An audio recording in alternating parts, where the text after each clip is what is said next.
ونستغفره ونؤمن به ونتوكل عليه ونعوذ بالله من شرور أنفسنا ومن سيئات أعمالنا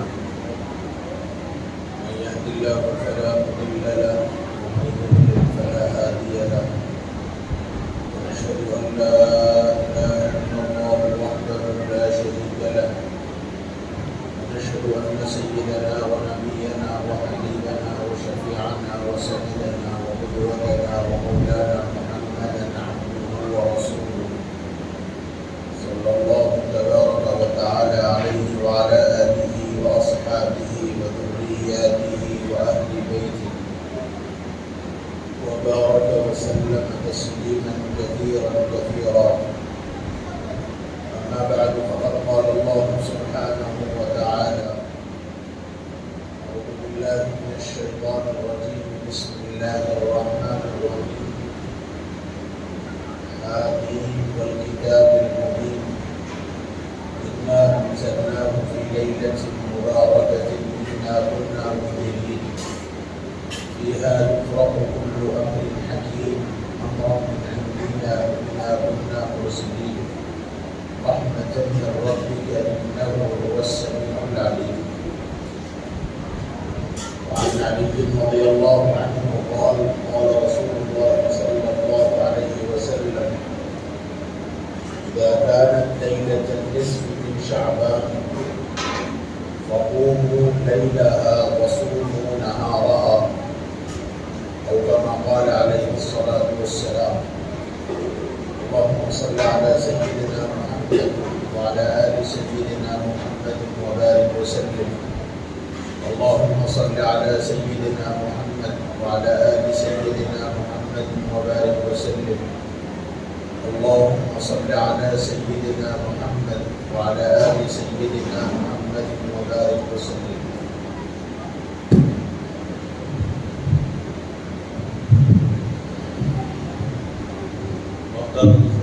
عزیز بھائیوں،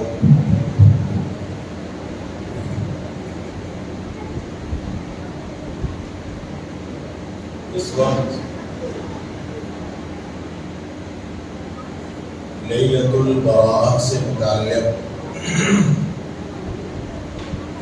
کچھ باتیں آپ حضرات کی خدمت میں عرض کرنی ہیں.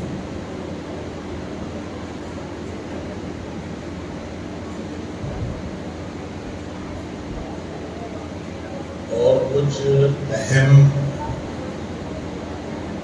اور ضروری وضاحتیں ہیں جس کا اظہار یہ عاجز بہت ضروری محسوس کرتا ہے.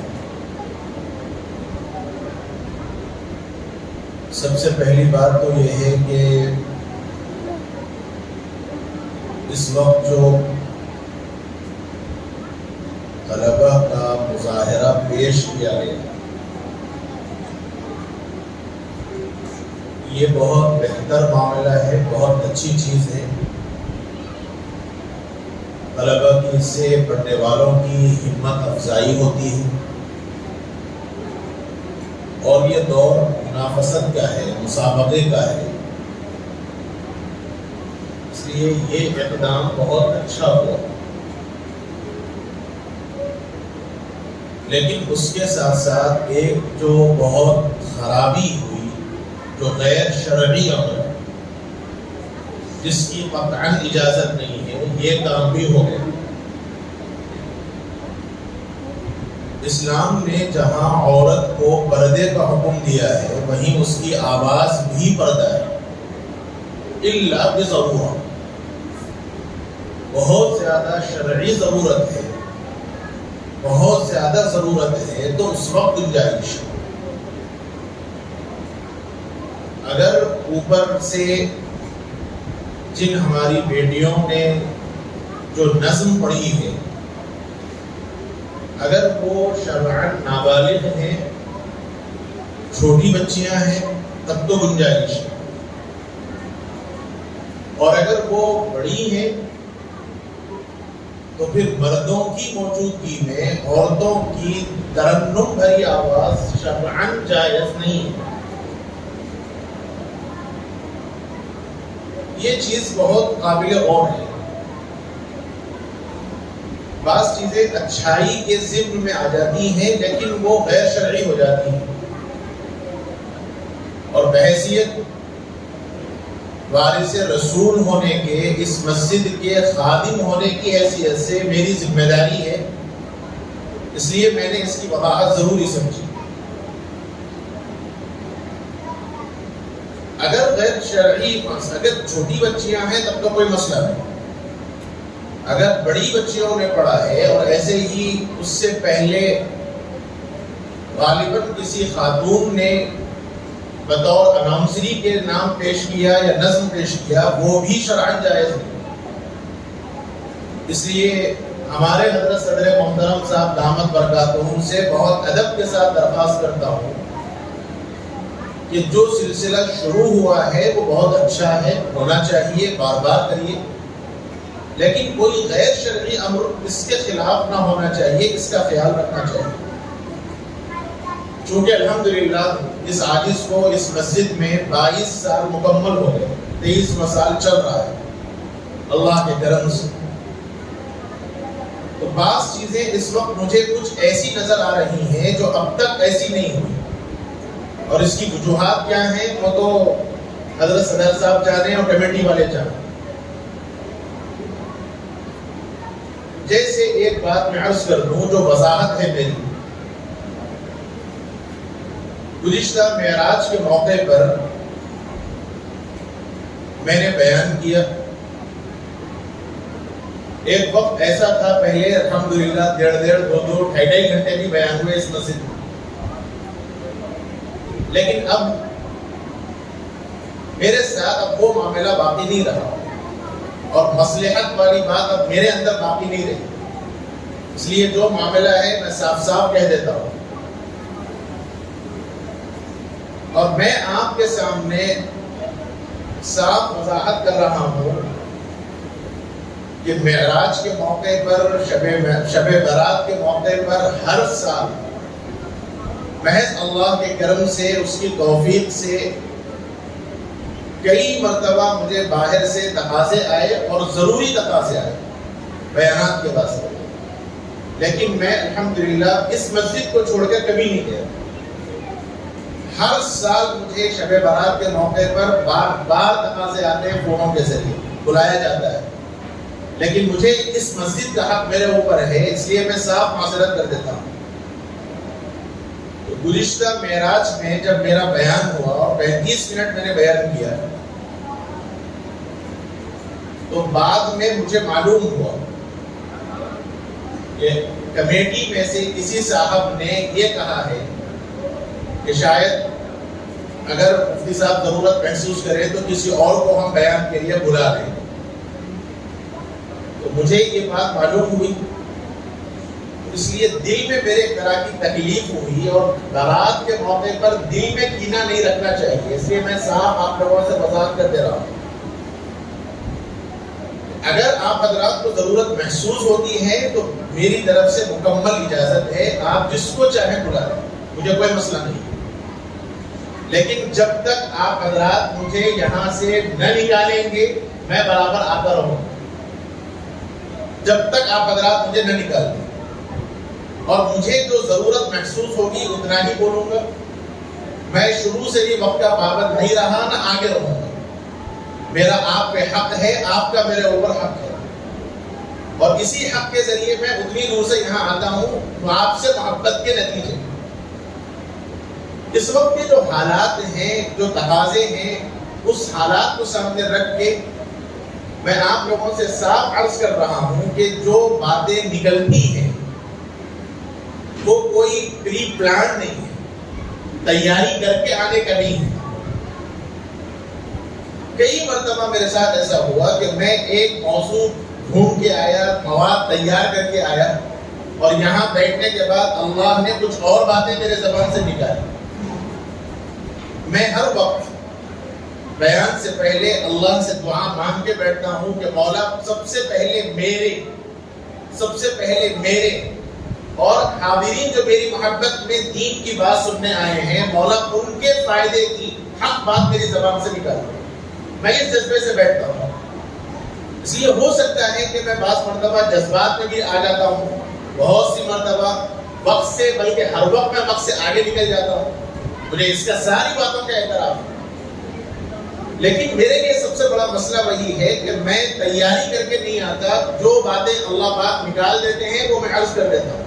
میرے اپنے اختیار سے میں کوئی بات نہیں بولتا. اس لیے کہ یہ سلسلہ ریکارڈنگ کا شروع ہوا کہ ہو سکتا ہے کہ میری باتیں بعض مرتبہ کچھ غلط ہو جائیں تو اس کی وضاحت کرنے کی ضرورت پڑے.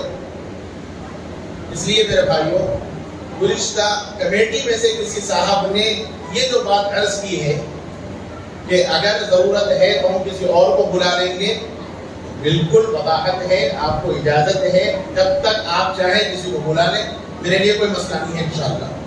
اور جب آپ مجھے صراحتاً منع کر دیں گے کہ آپ آئندہ آپ مسجد کو نہ آئیں، اس وقت میں معذرت کروں گا. اس سے پہلے تک انشاءاللہ آؤں گا، اور جو باتیں مجھے ضروری محسوس ہوں گی اللہ پاک جو میری زبان سے نکالے گا وہ حق بات کہوں گا، چاہے کسی کو بری لگے چاہے کسی کو اچھی لگے. میں وارث رسول ہوں، میری ذمہ داری ہے، اس لیے مجھے یہ باتیں عرض کرنی ہے. اور ایسا نہیں ہے کہ میں ابھی کوئی آیا، میری حضرت صدر محترم صاحب دامت برکاتہم سے میں نے بتایا کہ 22 سال ہو گئے ان کی سرپرستی میں کام کرتے ہوئے، لیکن ایسی بات میں نے آج تک نہیں سنی. اور یہ پہلی مرتبہ نہیں ہے کہ میں آدھے گھنٹے میں بیان ختم کر کے چلا گیا. اور میں یہاں کے علاوہ کہیں اور نہیں جاتا، صرف یہی بیان کرتا ہوں. شب معراج کے موقع پر، شب برات کے موقع پر، شب قدر کو بھی آپ اللہ گواہ ہے، عمران بھائی جانتے ہیں، دسیوں میرے لیے مطالبات ہوتے ہیں شب قدر کے، لیکن ہر ایک سے معذرت کرتا ہوں کہ میرا حق یہاں کا ہے، میں یہاں کے علاوہ کہیں اور نہیں جاتا. اس لیے اگر یہ خیال آئے آپ لوگوں میں سے کسی کو کہ میں یہاں علاوہ کہیں اور بھی جا رہا ہوں، تو ایسی بات نہیں. اللہ جو زبان سے نکالتے ہیں وہ سامعین کی توجہات سے بات نکلتی ہے.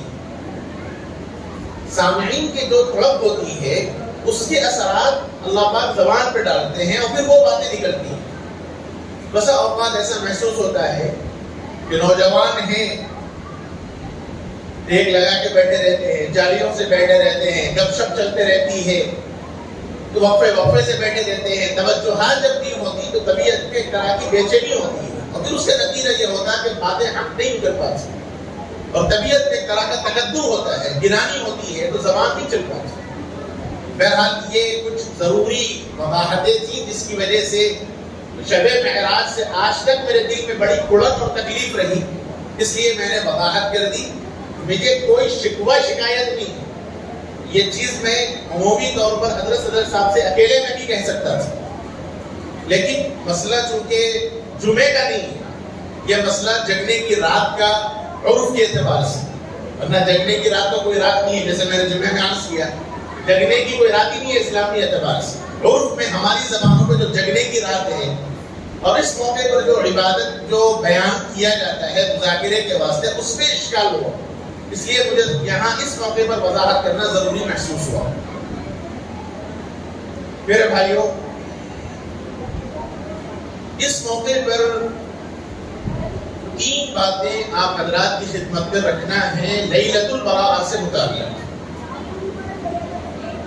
سب سے پہلی بات تو یہ ہے کہ اس رات کی عظمت، فضیلت مسلم ہے، اس سے انکار نہیں کیا جا سکتا. ایک نہیں 10 روایات ایسی موجود ہیں جس میں لیلۃ البراءۃ کے متعلق فضائل منقول ہیں. میں نے جمعہ میں جو اعلان کے طور پر گزارشات کے جو بات عرض کی، میں پھر عرض کرتا ہوں کہ اس وقت 2 طبقے ہو گئے، افراط اور تفریط کے لوگ شکار ہو گئے. بھئی یہ چھوٹے بچے ذرا خاموش رہ جائیں اوپر. ایک طبقہ وہ ان لوگوں کا ہو گیا جو لیلۃ البراءۃ کی فضیلت کا سرے سے انکار کرتے ہیں. اس کی کوئی اہمیت نہیں، کوئی عظمت نہیں، عام راتیں ہیں، بلکہ اس میں عبادت کرنا، اس کی اہمیت کو سمجھنا، یہ سب بدعت میں داخل ہے. بعض لوگوں نے اس کو بدعت سمجھ رکھا ہے، حالانکہ بدعت اس عمل کو کہتے ہیں جو اسلام میں ثواب سمجھ کر اضافہ کیا جائے. دین میں کسی نئی چیز کا اضافہ ثواب سمجھ کر کیا جائے اس کا نام بدعت ہے. اللہ کے نبی صلی اللہ علیہ وسلم نے فرمایا کل محدثۃ بدعہ. دین میں ہر نئی چیز بدعت ہے. یعنی وہ چیزیں جس کا ثبوت اللہ کے نبی صلی اللہ علیہ وسلم سے، جس کا ثبوت صحابہ سے، جس کا ثبوت اولیاء کرام سے، جن چیزوں کا ثبوت نہ ہو، جو چیزیں ثابت نہ ہو، جو چیزیں اللہ کے نبی نے نہیں کی، وہ چیزیں اگر کوئی آدمی اختیار کرتا ہے اور اس پر ثواب سمجھ کر کرتا ہے وہ بدعت ہے. بعض لوگ کہتے ہیں کہ صاحب ہر نئی چیز بدعت ہے، تو اس کا مطلب یہ ہوا کہ اس زمانے میں جو گاڑی میں ہم سوار ہو رہے ہیں وہ بدعت. حضور کے زمانے میں گاڑی نہیں تھی. ہم یہ جو کپڑے پہن رہے ہیں حضور نہیں پہنے، یہ بدعت. اس لیے میں نے یہ وضاحت کی ہے کہ دین کے کام میں نیکی کا کام سمجھ کر، ثواب کا اضافہ سمجھ کر کرنا وہ کام جو اللہ کے نبی صلی اللہ علیہ وسلم نے نہیں کیا اس کا نام بدعت ہے. اور بدعت گمراہی. کل محدثۃ بدعہ. ہر دین میں نئی چیز گمراہی ہے. وکل ضلالۃ فی النار. اللہ کے نبی نے فرمایا کہ اور ہر گمراہی جہنم میں لے جانے والی ہے. اس لیے بدعت کا اطلاق اتنا آسان نہیں ہے جو بعض حضرات اتنی آسانی سے بدعت کہہ دیتے ہیں کہ ساتھ فلاں چیز بدعت ہے، بدعت ہے، بدعت ہے. بدعت اتنا آسان نہیں ہے. جو آدمی بدعت کو اختیار کرتا ہے، بدعت کو بدعت سمجھ کر کرتا ہے، تو پھر ایسا آدمی کافر ہے. کافر ہے. کیوں؟ اس لیے کہ بدعت شریعت کی نگاہ میں گناہ کبیرہ ہے، اور گناہ کبیرہ کو، حرام چیز کو حلال سمجھ کر کرنا انسان دائرے اسلام سے نکل جاتا ہے. مثلا چوری گناہ کبیرہ ہے، شراب پینا گناہ کبیرہ ہے، دھوکہ دینا گناہ کبیرہ ہے، زنا کرنا گناہ کبیرہ ہے، ماں باپ کی نافرمانی کرنا گناہ کبیرہ ہے. یہ ساری چیزیں گناہ کبیرہ ہے. اب اگر انسان یہ ساری چیزیں جان بوجھ کر کرے اور یہ جانتا ہے کہ یہ گناہ کبیرہ ہے اور پھر بھی کرتا ہے، تو ایسا آدمی دائرہ اسلام سے خارج ہے. اس لیے بدعت کا اطلاق اتنے آسانی سے ہر چیز پہ نہیں کیا جا سکتا. ابھی کل ہی ایک صاحب نے مجھے بڑی تفصیل سے لمبا مضمون بھیجا واٹس ایپ پہ تحقیق کے واسطے، اور غالباً وہ پڑوسی ملک سے کسی صاحب نے اس کو لکھا ہے، احادیث کے اوپر کلام کیا ہے، اور پھر وہ ساری پوری بحث تقریباً میں سمجھتا ہوں اگر اسے A4 سائز میں نکالا جائے تو 10-12 صفحے ہوں گے A4 سائز. واٹس ایپ پہ بھیجا تھا. میں نے پورا تفصیلی مطالعہ کیا، اور اس کے بعد ان کا سوال یہ تھا کہ یہ جو تحقیقات پیش کی گئی ہیں کیا یہ صحیح ہے؟ یہ سوال تھا.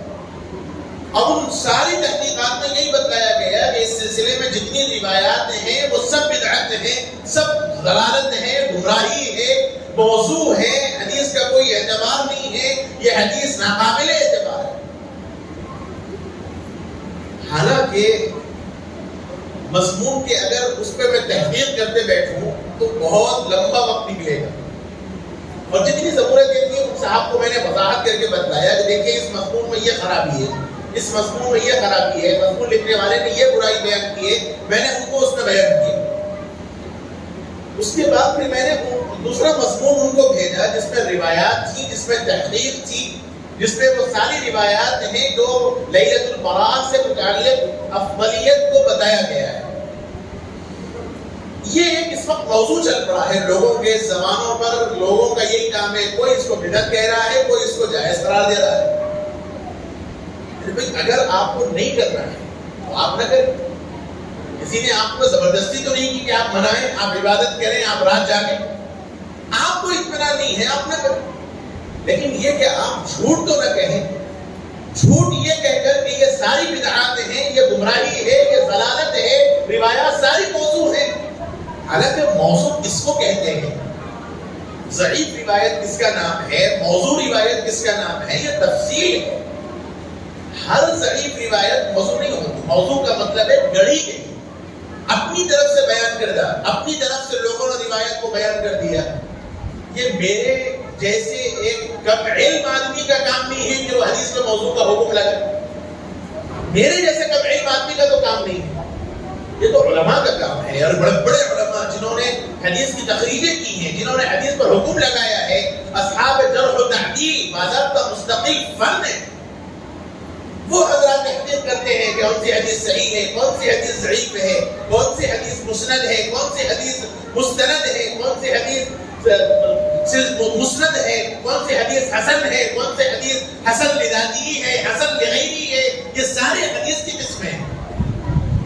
لیکن ہماری زبانوں پہ دو ہی لفظ, صحیح ضعیف, یا تھوڑا آگے چلا رہا ہے تیسرا لفظ موضوع. حالانکہ ایسی بات نہیں ہے. اس لیے لیلۃ البراءہ سے متعلق ایک طبقہ امت کا یہ ہے جس نے لیلۃ البراءہ کو مکمل طور پر بدعت سمجھا اور یہ کہا ہے کہ یہ رات کی کوئی اہمیت ہی نہیں ہے, اس رات میں جاگنے کا کوئی مسئلہ ہی نہیں ہے. حالانکہ یہ بات کی غلط ہے. ہاں یہ ضرور ہے کہ کوئی بھی صحیح روایت, صحیح کس کو کہتے ہیں, یہ علمی اصطلاح ہے. حدیث صحیح کس کو کہتے ہیں, یہ ایک علمی اصطلاح ہے, اس پہ بحث نہیں کرنا ہے. کوئی بھی صحیح حدیث, کوئی بھی متصل السند حدیث اس سلسلے میں لیلۃ البراءہ سے متعلق منقول نہیں ہے. جتنی روایات ہیں اس سلسلے میں جو منقول ہیں وہ ساری روایات جتنی بھی روایات لیلۃ البراءہ سے متعلق منقول ہے, یہ ساری روایات ضعیف ہیں. لیکن ایسی ضعیف نہیں ہے جو ردی کے ٹوکرے کی. حدیث ضعیف الگ ہے, حدیث موضوع الگ ہے, حدیث صحیح الگ چیز ہے.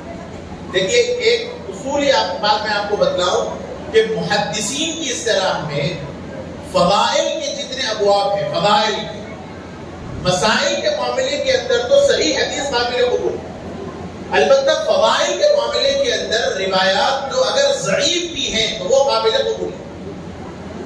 اور پھر دوسرا اصول یہ ہے کہ ایک سے زائد روایات اگر موجود ہیں, مثلا ایک روایت ایک ہی سند سے آئی ہے اور کوئی روایت دوسری سند سے آئی ہے, تیسری سند سے آئی ہے, چوتھی سند سے آئی ہے, ایک مضمون کی روایت کئی سندوں سے آئی ہے اور ہر سند میں ضعف ہے, ہر سند میں کمزوری ہے. یہ سند کی کمزوری کا کیا مطلب ہے, تھوڑا سا اس کو سمجھنا. اس سے پہلے غالباً میں نے اشارتاً بتلایا ہے کہ اللہ کے نبی صلی اللہ علیہ وسلم سے محدث تک, محدث کا مطلب امام ترمذی کو آپ لے لیں, امام ابو داؤد کو آپ لے لیں, امام ابن ماجہ کو آپ لے لیں, تو حدیث کی کتابیں جنہوں نے حدیث نقل کی ہے. اللہ کے رسول صلی اللہ علیہ وسلم سے لے کر ان تک جتنے واسطے ہیں, ان واسطوں میں ہر راوی کیسا ہے یہ تحقیق ہے. اس کا نام, اس کو کہتے ہیں اصحاب جرح و تعدیل.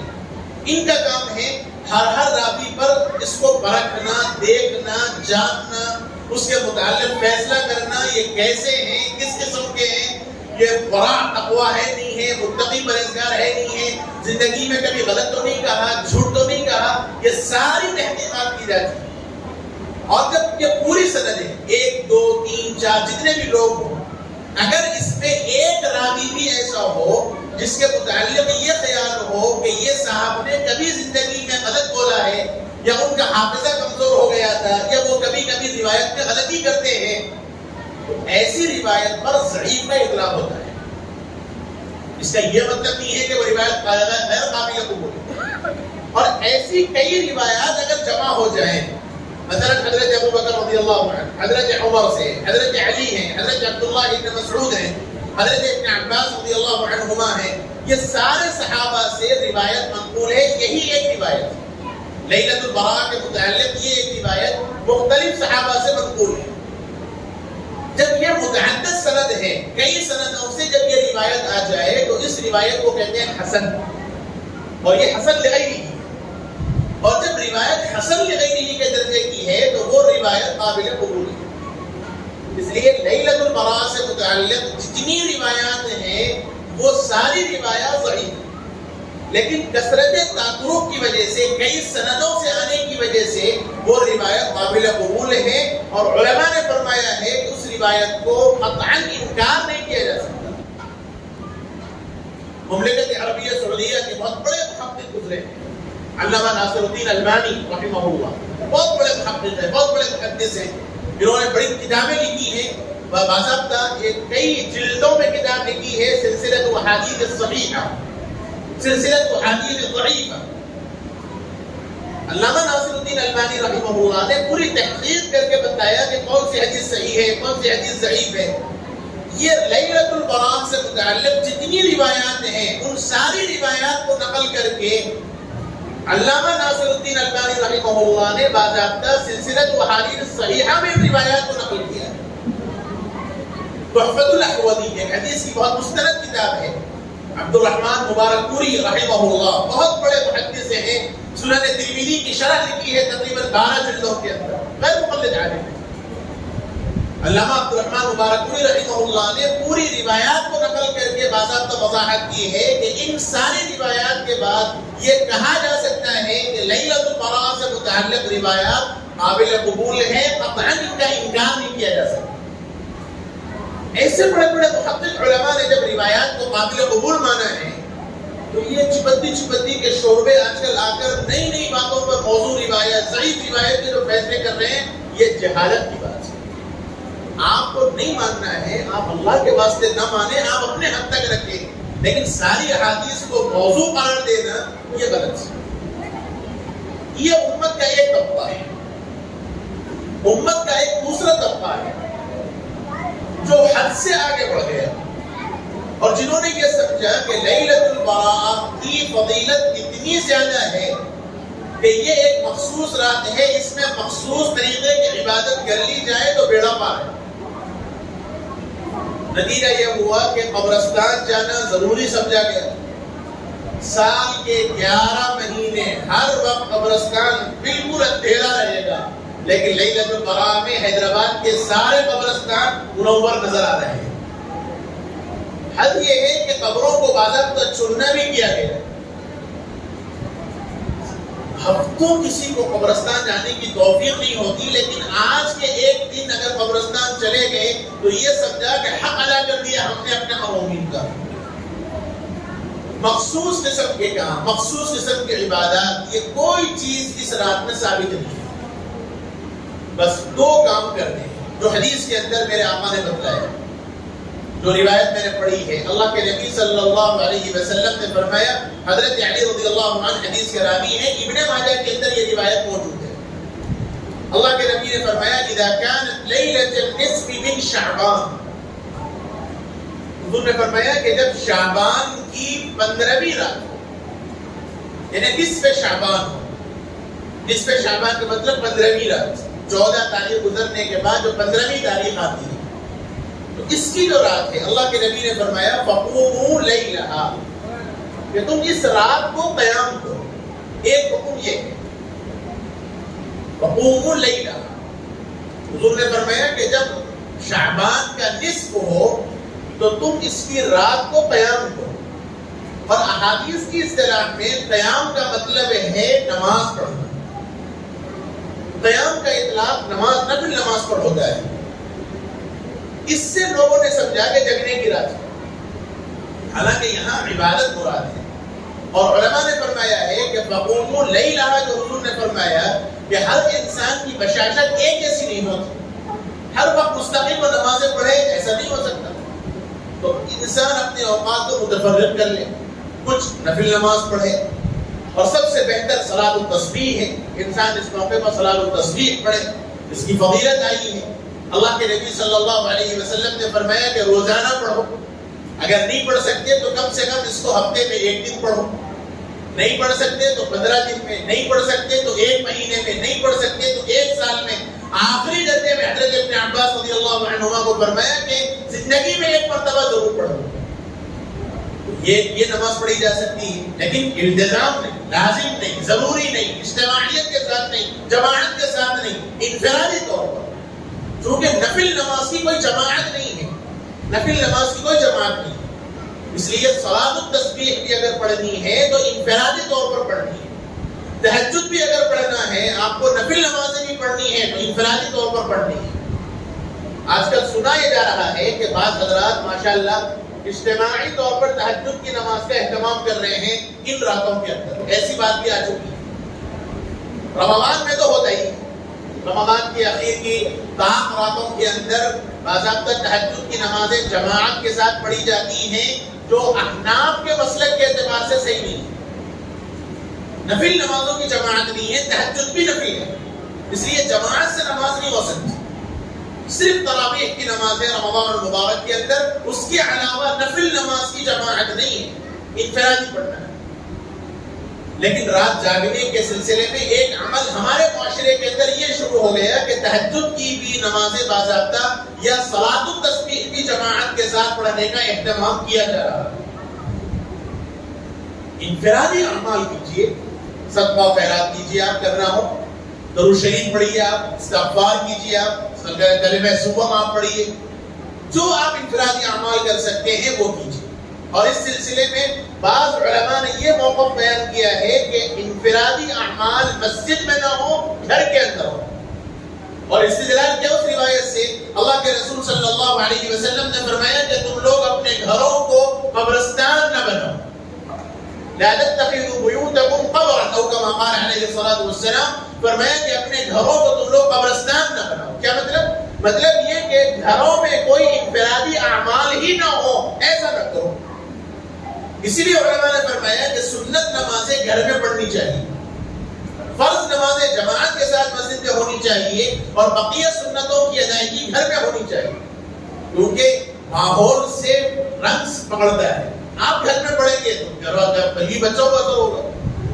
لیکن ہماری اپنی اعمال سے کوتاہیوں کے نتیجے میں علماء نے اس وقت یہ مسئلہ بیان کیا کہ مسجد ہی میں پڑھ لیا جائے، تاکہ بھول نسیان نہ ہو، نمازیں چھوٹ نہ جائیں، سنتیں ترک نہ ہو جائیں. اس لیے بہتر یہ ہے کہ آج کے زمانے میں کوتاہی کے اعتبار سے مسجد ہی میں پڑھ لی جائے سنت. تو یہ جو عبادت کی راتیں ہیں، اس موقع پر انفرادی اعمال گھر کے اندر ہونے چاہیے. گھر والوں کو لے کے ہمیں کرنا چاہیے، اپنی بیوی بچوں کو لے کر ان کو بھی ماحول بتانا چاہیے، ان کو بھی طریقہ بتانا چاہیے، ان کے ساتھ یہ معمول ہونا چاہیے. اور دوسرا عمل جو اس موقع پر کرنے کا میرے آقا نے بتلایا، اللہ کے نبی صلی اللہ علیہ وسلم نے اس کے بعد فرمایا وصوموا نہارا.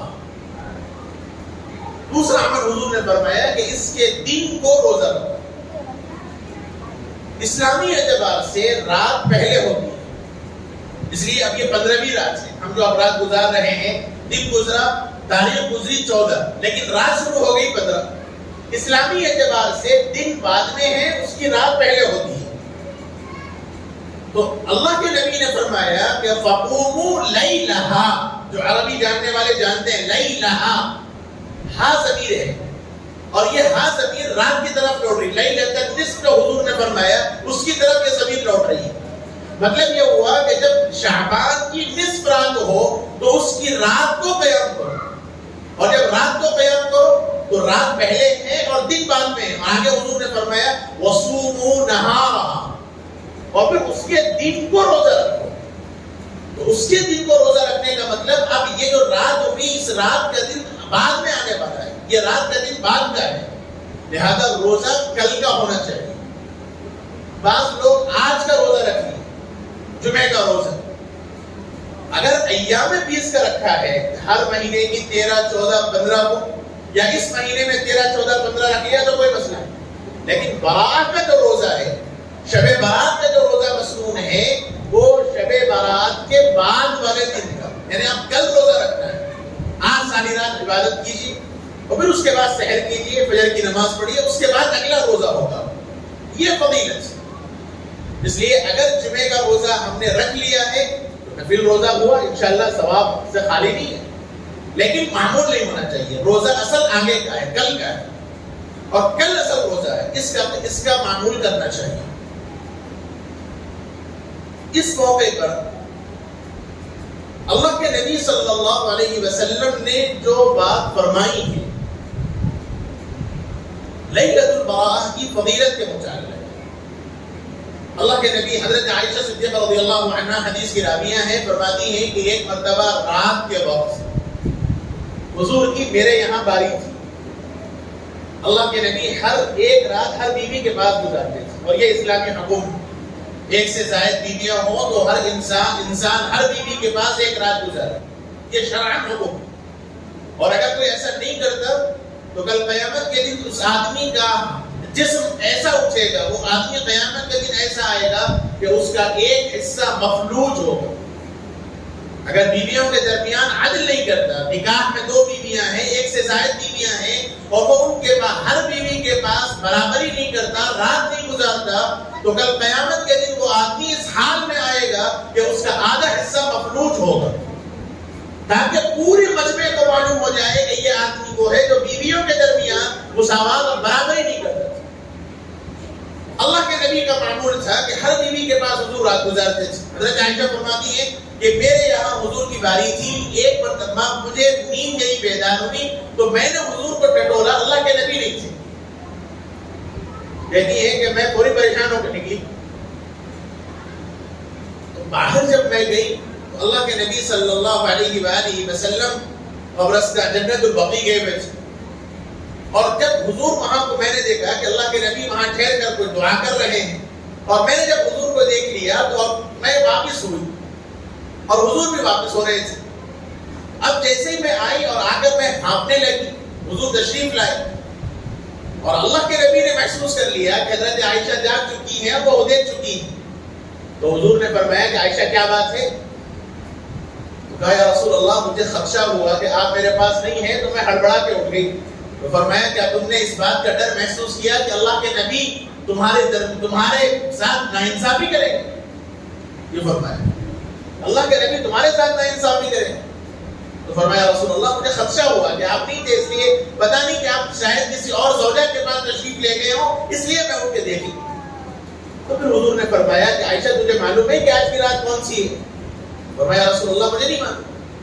تو اللہ کے نبی صلی اللہ علیہ وسلم نے فرمایا کہ آج کی رات نصف شعبان ہے، اور آج کی رات اللہ تعالیٰ سمائے دنیا پر تشریف لاتے ہیں، اور پھر اللہ تعالیٰ کی طرف سے ندا لگائی جاتی ہے حل من مستغفر فاغفر لہ، کہ ہے کوئی آج مجھ سے اپنی بخشش کی بھیک مانگنے والا کہ میں اس کو معاف کروں۔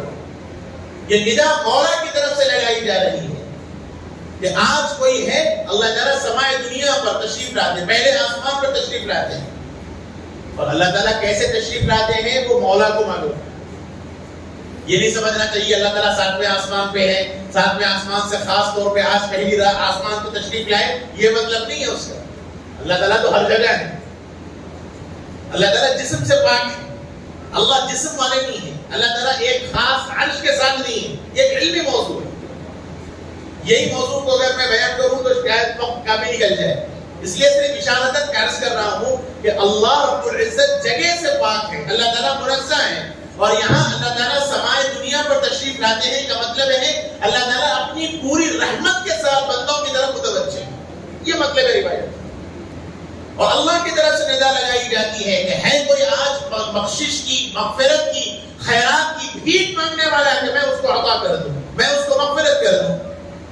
حل من مسترزق فارزق لہ، کہ ہے کوئی آج رزق مانگنے والا میں اس کو رزق عطا کر دوں۔ آج ہے کوئی اپنی آفتوں اور بلیات کو مجھ سے ٹلوانے والا کہ میں اس کی بلیات کو ڈال دوں۔ اور یہ ندا برابر لگائی جاتی ہے یہاں تک کہ طلوع فجر ہو جاتا ہے، صبح کا وقت ہو جاتا ہے، اور رات بھر مسلسل اللہ کی طرف سے یہ ندا لگائی جاتی ہے۔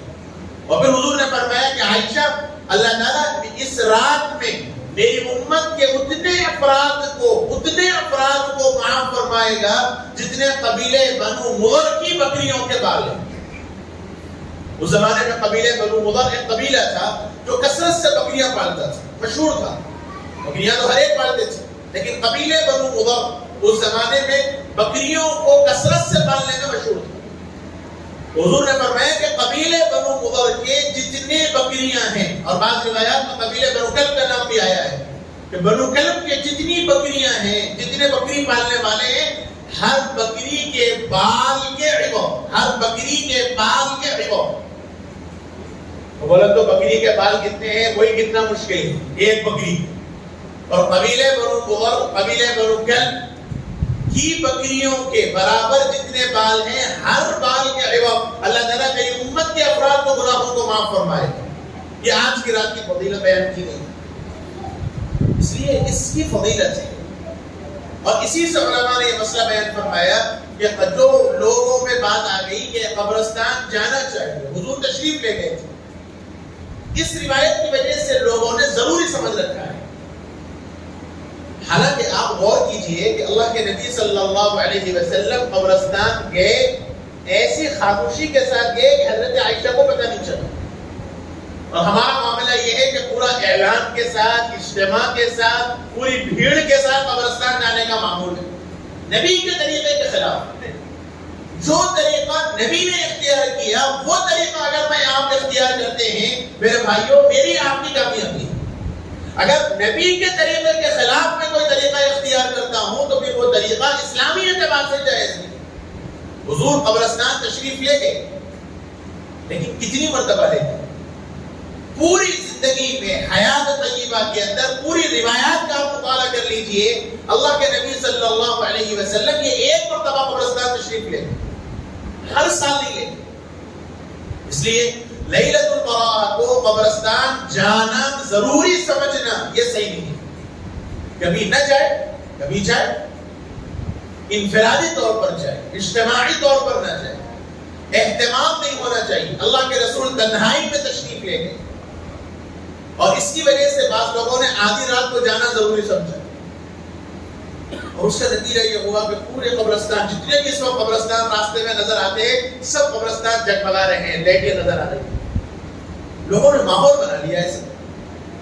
اگر چلے گئے تو کوئی حرج نہیں، کوئی مسئلہ نہیں، لیکن اہتمام، ہر سال اہتمام نہیں ہونا چاہیے.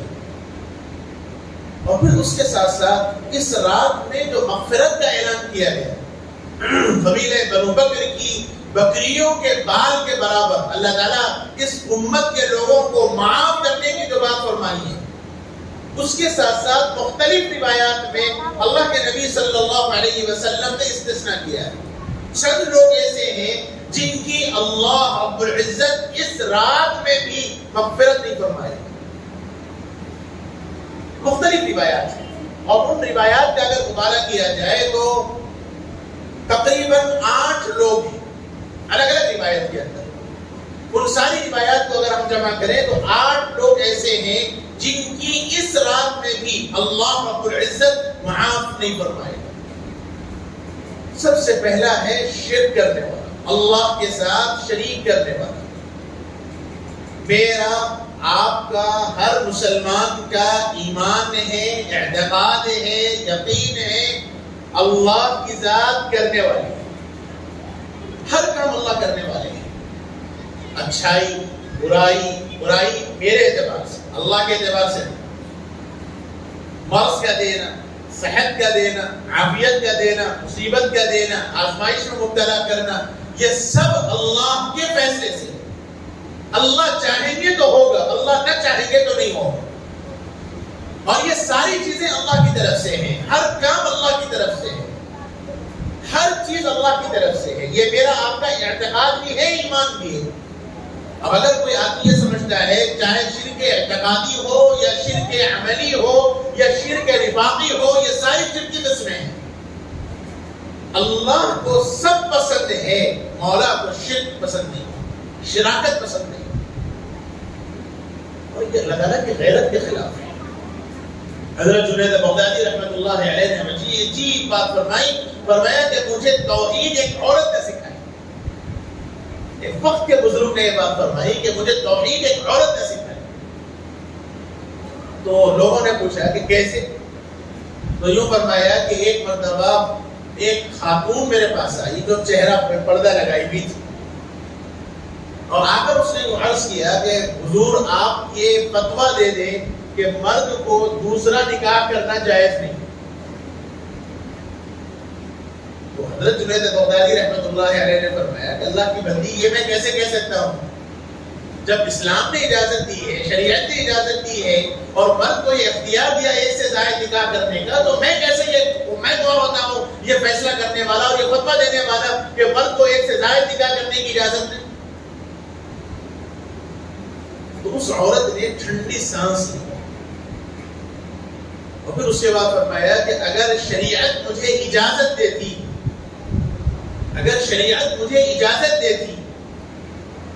کہ میں آپ اپنے چہرے کو آپ کو کھول کر بتلا دوں کہ ایسا حسن رکھنے والی عورت کا شوہر اگر دوسری عورت کی طرف توجہ رکھے تو پھر اس سے زیادہ بے غیرتی کے بعد اس عورت کے لیے کوئی اور نہیں.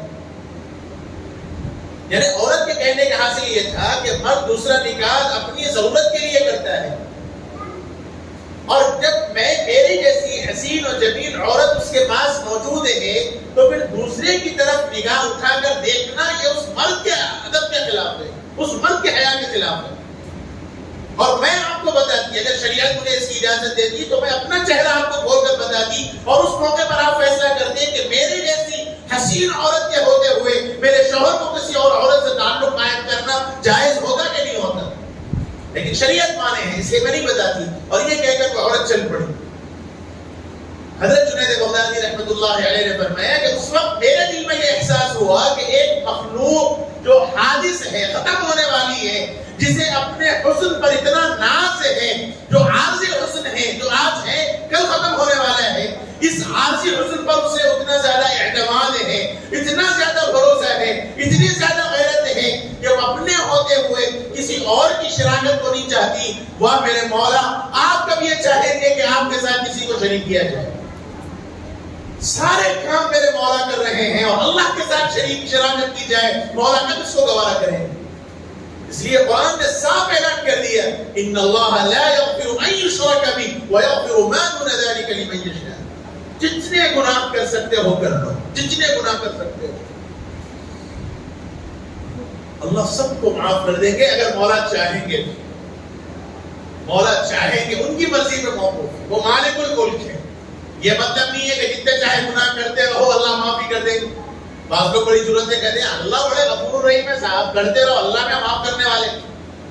اللہ شدید العقاب بھی ہے، اللہ پکڑ بھی بڑی سخت کرنے والے ہیں. اعلموا ان اللہ شدید العقاب. اللہ تعالیٰ نے پہلے پکڑ کا ذکر کیا، بعد میں مغفرت کا ذکر کیا. اس لیے اگر کوئی یہ کہتا ہے کہ اللہ غفور الرحیم ہے، اللہ معاف کرنے والے ہیں، بعض ہیں ایسے جو غیر شرعی کام کرتے ہیں، غیر شرعی کام کرتے ہیں، شرعاً جو چیز ناجائز ہے وہ کرتے ہیں، اور جب ان کو متنبہ کیا جائے تو کہتے ہیں صاحب دلوں کے حال اللہ جاننے والے ہیں، صاحب دل میں کیا ہے اللہ کو خوب معلوم ہے، اللہ بڑے غفور الرحیم. اللہ غفور الرحیم ہے تو یہ مطلب نہیں کہ آپ کو شریعت کے خلاف کرنے کی اجازت ہو جائے. اس لیے بچوں خاموش ہو، اس لیے اس کا خیال رکھنا چاہیے. اللہ کو سب پسند ہے، مولا کو شرک پسند ہے. اللہ سب معاف کریں گے، معاف کریں گے. اور میرے آقا نے فرمایا، اللہ تعالیٰ فرماتے ہیں، ترمذی شریف کی روایت ہے، اللہ کے نبی صلی اللہ علیہ وسلم نے فرمایا، ہم تعالیٰ جل شانہ فرماتے ہیں، یقول اللہ، حدیث قدسی ہے، فرمایا کہ یا ابن آدم، اللہ رب العزت نے انسانوں کو مخاطب کر کے فرمایا کہ او آدم کی اولاد، اگر تو میرے پاس آئے گا، کیسے آئے گا؟ آسمان بھر کے گناہ، آسمان بھر کے گناہ. آسمان ایک نہیں، 7 آسمان، اور ایک زمین سے آسمان تک کی جو مسافت ہے وہ 500 سال کی مسافت سے. ایک آسمان سے، ایک زمین سے آسمان تک 500 سال، اور پھر اس آسمان سے دوسرے آسمان میں 500 سال، پھر دوسرے سے تیسرے 500 سال. ہر آسمان میں، ہر ایک آسمان سے دوسرے آسمان میں اتنی مسافت ہے جتنی زمین سے آسمان کے درمیان کی مسافت سے. پھر حضور نے فرمایا، اللہ تعالیٰ فرماتے ہیں آسمان بھر کے بعنان السماء، عنان کا لفظ ہے، 7 آسمان بھر کے گناہ بھی اگر تو میرے پاس لے کر آیا، لیکن ایک کام کر، بس اتنے گناہ کر لے، اتنے گناہ کر لے کہ 7 آسمان بھر جائیں، لیکن ایک کام کر، اور وہ ہے ثم استغفرتنی، بس مجھ سے تو استغفار ہے. ایک مرتبہ سچے دل سے کہہ دے مولا تو مجھے معاف کر دے. ایک مرتبہ سچے دل سے کہہ دے مولا تو مجھے معاف کر دے. بس زندگی بھر آسمان بھر کے بھی گناہ اگر تو لے کر آیا اور ایک مرتبہ سچے دل سے کہہ دے کہ میرے اللہ میری توبہ ہے، تو مجھے معاف کر دے، تو فرمایا غفرت لک ولا ابالی، مجھے معاف کر دوں گا اور مجھے کسی کی پرواہ نہیں. وہ مولا ہیں، وہ مالک الملک ہیں، وہ رب ذوالجلال ہیں، ان کو کسی کو جواب دینا نہیں ہے، وہ کسی کے محتاج نہیں، وہ کسی کے پابند نہیں، وہ مالک ہیں، وہ بادشاہ ہیں، وہ اعلان کرتے ہیں کہ میں تجھے معاف کر دوں گا ولا ابالی، مجھے کسی کی پرواہ نہیں۔ اور پھر آگے فرمایا اتنا ہی نہیں، یا ابن آدم انک لو اتیتنی بقراب الارض، اگر تو میرے پاس آیا کیسے؟ زمین بھر کے گناہ لے کر، زمین بھر کے گناہ لے کر، پوری زمین، پوری دنیا کے برابر زمین بھر کے گناہ لے کر اگر تو میرے پاس آیا تو بس ایک مرتبہ مجھ سے استغفار کر لے، اللہ مجھے معاف کر دے، سچی توبہ کر رہا ہوں یا اللہ، آج کے بعد تیری نافرمانی نہیں کروں گا، ایک مرتبہ کہہ دے غفرت لک ولا ابالی، مجھے معاف کر دوں گا، مجھے کسی کی پرواہ نہیں۔ ساری دنیا کی بات جھوٹ، ہر آدمی جھوٹ کہہ سکتا ہے، لیکن میرا ایمان ہے، آپ کا ایمان ہے، میرے مولا جھوٹ نہیں کہہ سکتے، میرے آقا جھوٹ نہیں کہہ سکتے۔ آقا نے فرمایا، اللہ کے حوالے سے فرمایا، اللہ تعالیٰ فرماتے ہیں غفرت لک ولا ابالی، میں معاف کر دوں گا، تجھے معاف کر دوں گا اور مجھے کسی کی پرواہ نہیں۔ اب اللہ کو شرک پسند نہیں، ان اللہ لا یغفر ان یشرک به ویغفر ما دون ذلك لمن یشاء ومن یشرک باللہ فقد ضل ضلالا بعیدا، اللہ کے ساتھ شریک کرے گا اللہ اس کو بہت سخت گمراہ کر دے گا۔ اس لیے میرے بھائیوں، ہر کام اللہ سے ہوتا ہے، ہر کام اللہ سے ہوتا ہے۔ حالات آتے ہیں، مصیبتیں آتی ہیں، آفات آتی ہیں، بلیات آتی ہیں، اللہ تعالیٰ کی آزمائشیں، جو جتنا ان کے قریب ہوتا ہے اتنی زیادہ آزمائش اس کے اوپر آتی ہے، یہ سنت ہے اللہ۔ میں اور آپ آزمائشوں سے پریشان ہو جاتے ہیں۔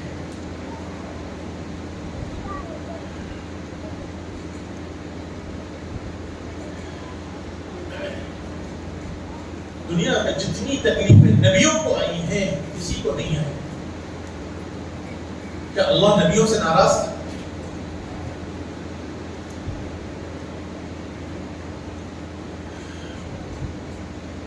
اللہ کے جو جتنے قریب ہوں گے آزمائشیں ان کے اوپر آئیں گی، اس لیے آزمائشوں سے، مصیبتوں سے ڈرنا نہیں چاہیے، یہ ایمان کی کمزوری کی علامت ہے۔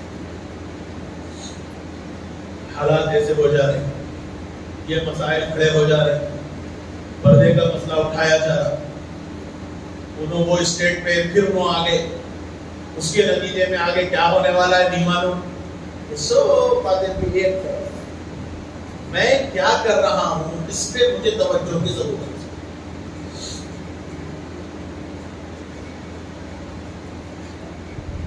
پردے پہ اتنا معاملہ اس وقت ہمارے طرف سے مچایا جا رہا ہے، ٹھیک ہے، بہت اچھی بات ہے، اس موقع پہ ہمیں خاموش نہیں بیٹھنا چاہیے، مجھ سے آپ سے جو ہو سکا اس فیصلے کے خلاف اپنا اظہار ناراضگی کرنا چاہیے۔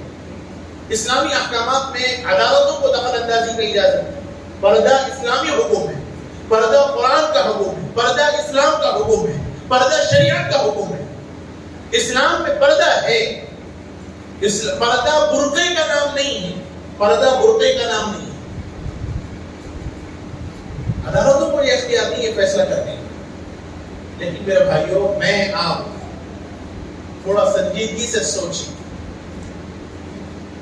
جن لوگوں نے فیصلہ دیا ہے ان کو کتنی نالج ہے اور انہوں نے کتنا اسلامی احکامات کا مطالعہ کیا،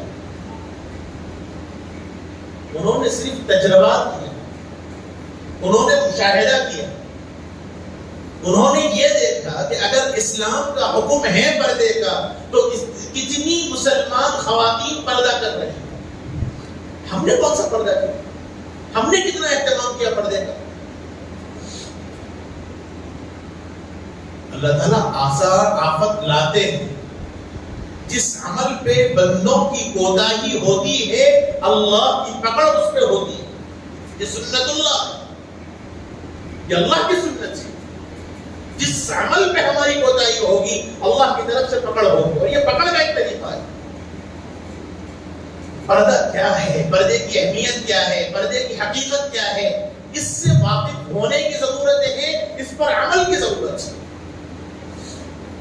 اس لیے آزمائشوں سے، ان حالات سے ہمیں ڈرنا نہیں چاہیے، استقامت کے ساتھ رہنا چاہیے، اللہ کی طرف رجوع کرنا چاہیے، اللہ تعالیٰ سے توبہ کر کے استغفار کرنا چاہیے۔ حالات اللہ تعالیٰ ضرور درست کریں گے، لیکن یہ آزمائشیں ہیں اللہ کی، اور مولا کو حق ہے جو ان کے جتنا قریب ہوگا ان کی طرف سے اتنی آزمائشیں ہوں گی، اور یقینی طور پر ہوں گی۔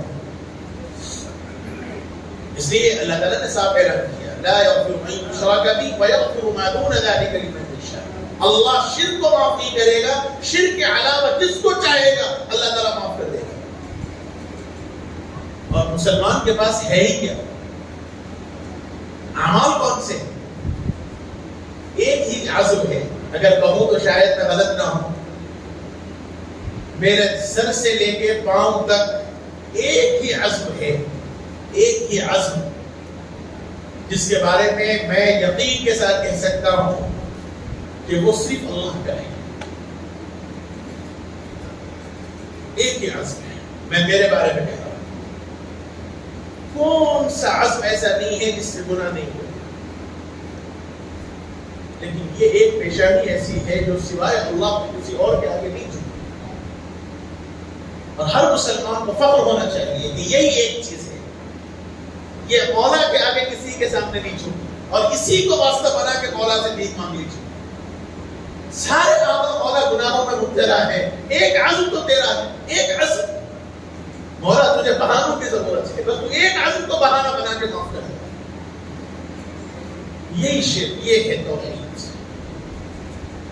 اس لیے میرے بھائیوں، اللہ سے ہونے کا مجھے آپ کو یقین بنانا چاہیے، ہر کام اللہ کی طرف سے، ہر کام اللہ کی طرف سے۔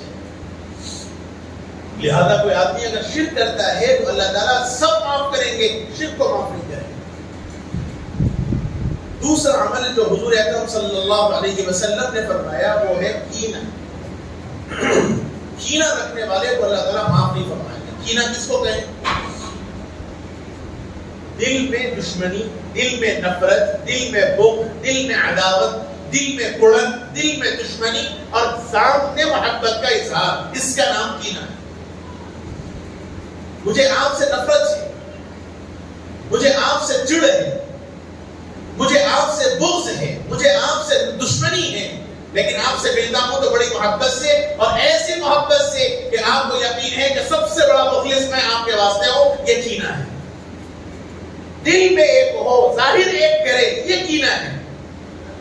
دشمن دو قسم کے، ایک وہ دشمن ہے جو سامنے وار کرے، سامنے کا سامنے مقابلہ کرے، اور ایک دشمن وہ ہے جو اندر پیچھے سے وار کرنے والا دشمن ہے، اور سب کو معلوم ہے کہ پیچھے سے وار کرنے والا دشمن بڑا خطرناک ہوتا ہے۔ اسی لیے شیطان سے اتنا خطرہ نہیں ہے، نفس سے اتنا خطرہ ہے۔ نفس بڑا خطرناک ہے۔ بعض لوگوں کو یہ خیال ہوتا ہے کہ صاحب رمضان میں شیطان تو بند ہو گئے، جکڑ دیے گئے، پھر کہیں گناہ ہو رہے رمضان میں۔ وہ سب سے بڑا اندر کا چور موجود ہے نا ساتھ، وہ قید نہیں ہوا، وہ آپ کے اختیار میں ہے۔ اس کو قید کرنا، اس کو جکڑنا، وہ آپ کے اختیار میں ہے۔ اسی لیے نفس کی مانیں گے تو گمراہ ہوں گے، نفس کے خلاف کریں گے تو کامیاب ہوں گے۔ دل میں ایک ہو، ظاہر میں ایک ہو، دل میں دشمنی ہو، ظاہر میں محبت ہو، دل میں نفرت ہو، سامنے محبت کا اظہار ہو، دل میں کڑن ہو اور سامنے اپنائیت کا احساس اور اظہار ہو، میرے بھائیوں یقین ہے، اور اللہ اس کو معاف نہیں فرمائیں گے اس بابرکت رات کے اندر میں۔ ہم میں سے کتنے لوگ ہیں، ہر آدمی اپنے بارے میں سوچ لے کہ میرے دل میں کتنا کینہ ہے، اپنوں سے، بھائی بھائی سے، دوست احباب سے نفرت ہے دلوں میں، لیکن رشتہ نبھاؤ صاحب کیا کرو؟ رشتہ نبھانے کے واسطے دل صاف کر لیجیے، 2 دن کی دنیا ہے، دل بڑا کر لیجیے، معافی مانگ لیجیے۔ من تواضع للہ رفعہ اللہ، فرمایا کہ جو آدمی اللہ کے لیے تواضع اختیار کرتا ہے اللہ اس کے مقام کو بلند کرتے ہیں۔ ومن کبر ذلہ اللہ، اور جو آدمی کبر اختیار کرتا ہے اللہ اس کو ذلیل کرتے. آپ کی غلطی نہیں ہے پھر بھی معافی مانگ لیں, اللہ تعالیٰ آپ کے درجات کو بلند کرے. لیکن انا غالب ہے, انا آگے نہیں بڑھنے دیتی. اس لیے دوستانہ بھی نبھانا ہے, رشتہ داری بھی نبھانا ہے, تعلقات بھی برقرار رکھنا ہے, اور دل میں برابر نفرت کا اظہار کرنا ہے. یہ کینا ہے اور اللہ اس کو معاف نہیں کر سکتا. ایک مومن آئینہ ہے, اس لیے کہا گیا المؤمن مرآۃ المؤمن, تو حضور نے فرمایا کہ ایک مومن دوسرے مومن کا آئینہ ہے. کیا مطلب؟ جیسے آئینے کے سامنے میں ٹھہروں تو میری اچھائی اور برائی کو سارا آئینہ بیان کر دے گا. ایسا نہیں ہوگا کہ آئینہ صرف میری اچھائیوں کو بیان کرے اور میری برائیوں پہ پردہ ڈال دے. آئینہ ساری چیزوں کو بیان کرے گا. ایسے ہی ایک مومن آدمی دوسرے مومن کی ساری چیزوں کو بیان کر دے گا, چاہے وہ اچھا ہو چاہے وہ برا ہو. اس لیے کینہ رکھنے والے کو بھی اللہ تعالیٰ معاف نہیں فرمائے. اس لیے دل صاف ہونا چاہیے. صفائی قلب سب سے بڑی چیز ہے. دل صاف ہو جائے, دل میں کوئی کدورت نہ ہو, دل میں کوئی نفرت نہ ہو. اپنی غلطی ہے تو معافی مانگ لیا جائے, اپنی غلطی نہیں ہے تو واضح کر دیا جائے. لیکن یہ چیز کہ دل میں ایک پک رہا ہے اور زبان سے ایک چیز کا اظہار ہو رہا ہے, یہ بالکل نامناسب چیز ہے اور یہ مومنانہ شان کے خلاف ہے. تیسری بات اللہ کے نبی صلی اللہ علیہ وسلم نے فرمایا ناحق قتل کرنے والا. ناحق کسی کو قتل کر دیا جائے, ذرا سی بات, ایک دوسرے کی گردن مار دی جاتی ہے, زخمی کر دیا جا رہا ہے. حیدرآباد میں اللہ معاف کرے کتنے واقعات سننے میں آ رہے ہیں معمولی باتوں پر. اس نے اس پہ چھری مار دی, اس نے اس کو تلوار مار دی, اس نے اس پہ 2 راؤنڈ فائر کر دیا, اس نے اس کو قتل کر دیا, اس نے اس کو کلہاڑی مار کے قتل کر دیا. کتنے واقعات سننے میں نہیں آئے. قاتل کو اللہ معاف نہیں کرے. اللہ کے نبی صلی اللہ علیہ وسلم نے فرمایا القاتل والمقتول کلاہما فی النار. فرمایا کہ قتل کرنے والا اور جس کو قتل کیا گیا دونوں جہنمی ہیں. صحابہ نے تعجب سے پوچھا کہ یا رسول اللہ ما بال مقتول, قاتل تو سمجھ میں آیا کہ قتل کیا اس لیے جہنم میں گیا, لیکن مقتول کا کیا ہوا, مقتول تو جہنم میں جائے گا. تو میرے آقا نے فرمایا کہ چونکہ وہ بھی قتل کے ارادے سے گیا تھا, اتفاقاً انہیں مقتول ہو گیا, ورنہ وہ تو اس کو قتل کرنے گیا تھا, اس لیے دونوں جہنم میں جائیں.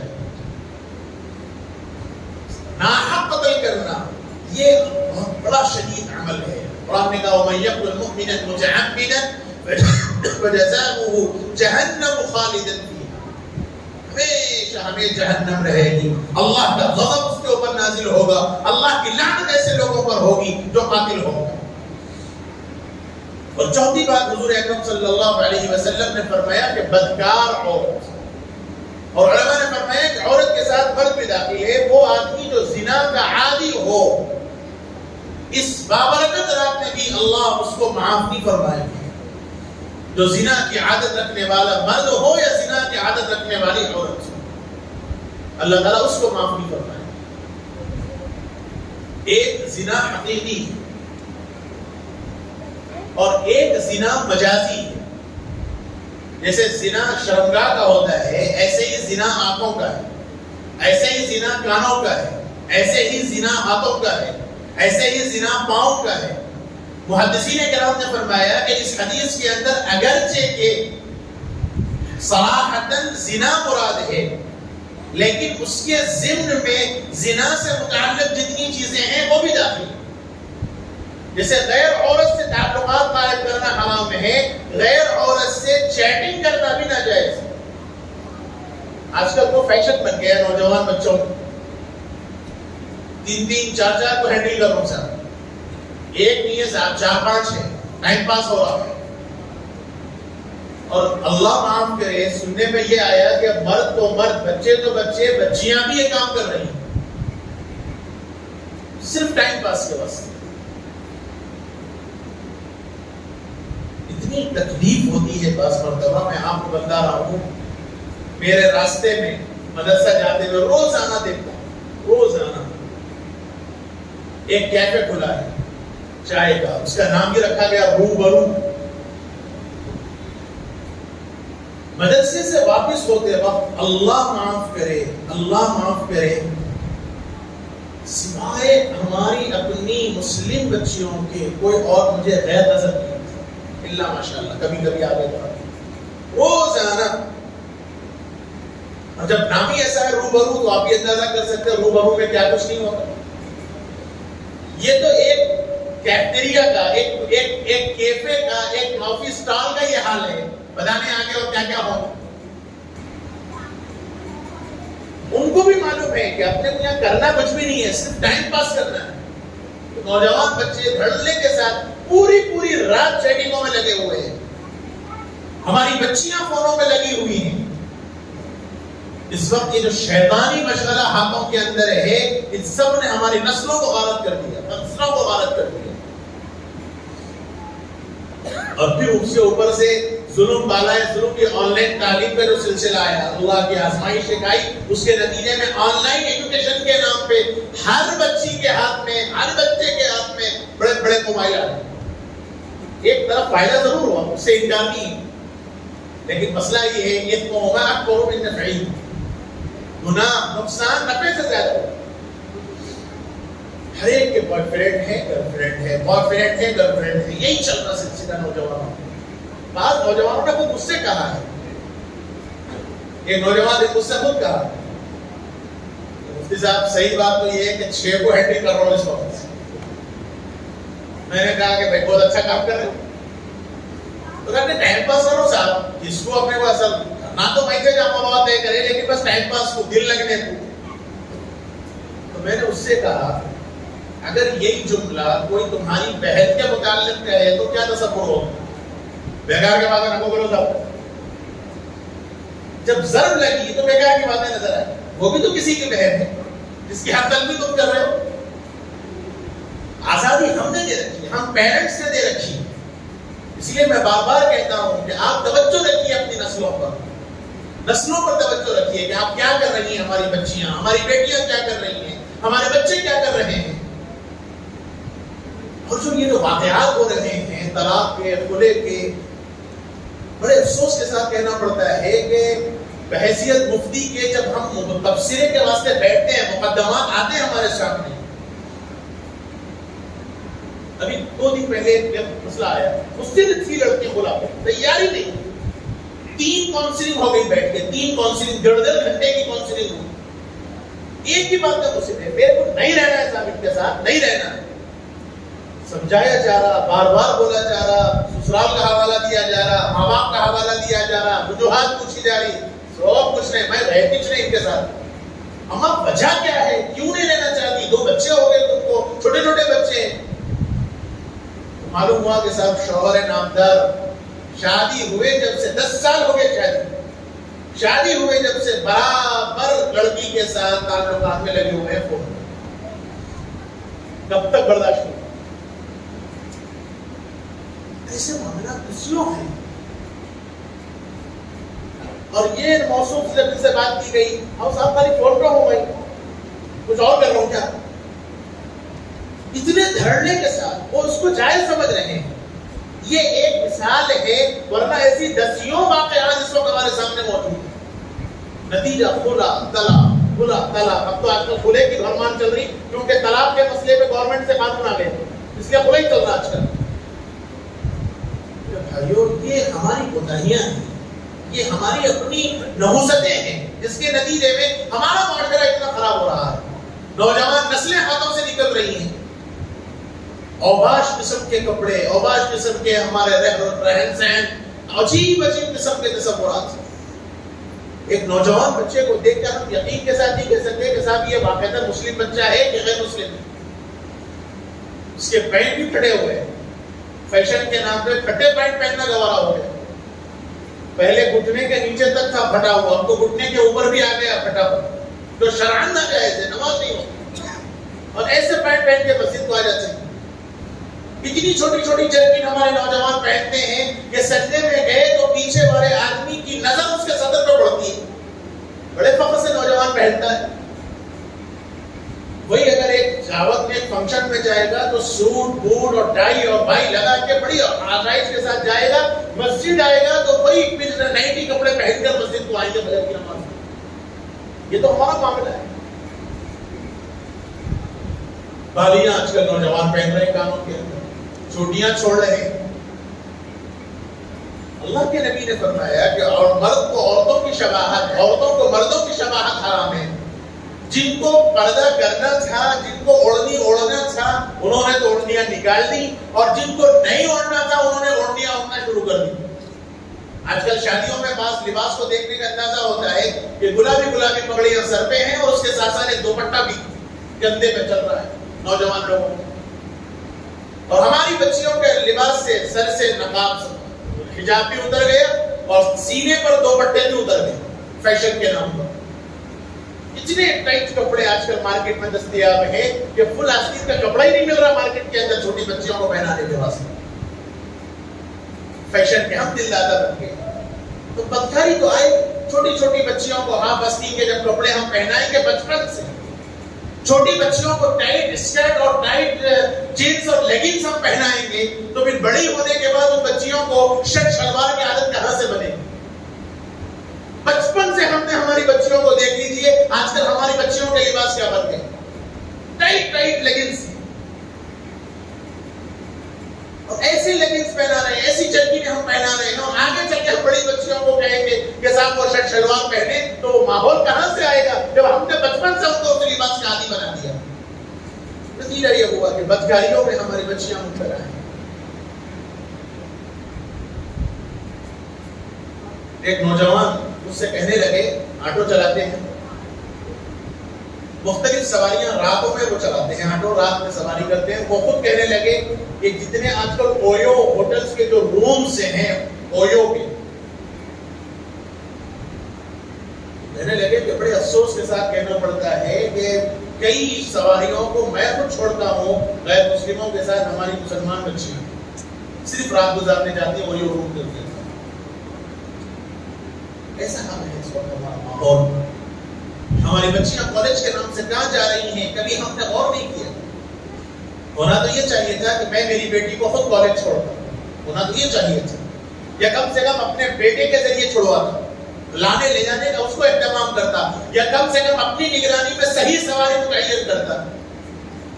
لیکن میری اپنی مصروفیات، میرے حالات کی وجہ سے میں نے اتنی آزادی دے دی کہ بس وہ آزاد ہیں، وہ کالج کے نام پہ پتہ نہیں کہاں پہ چلی جا رہی.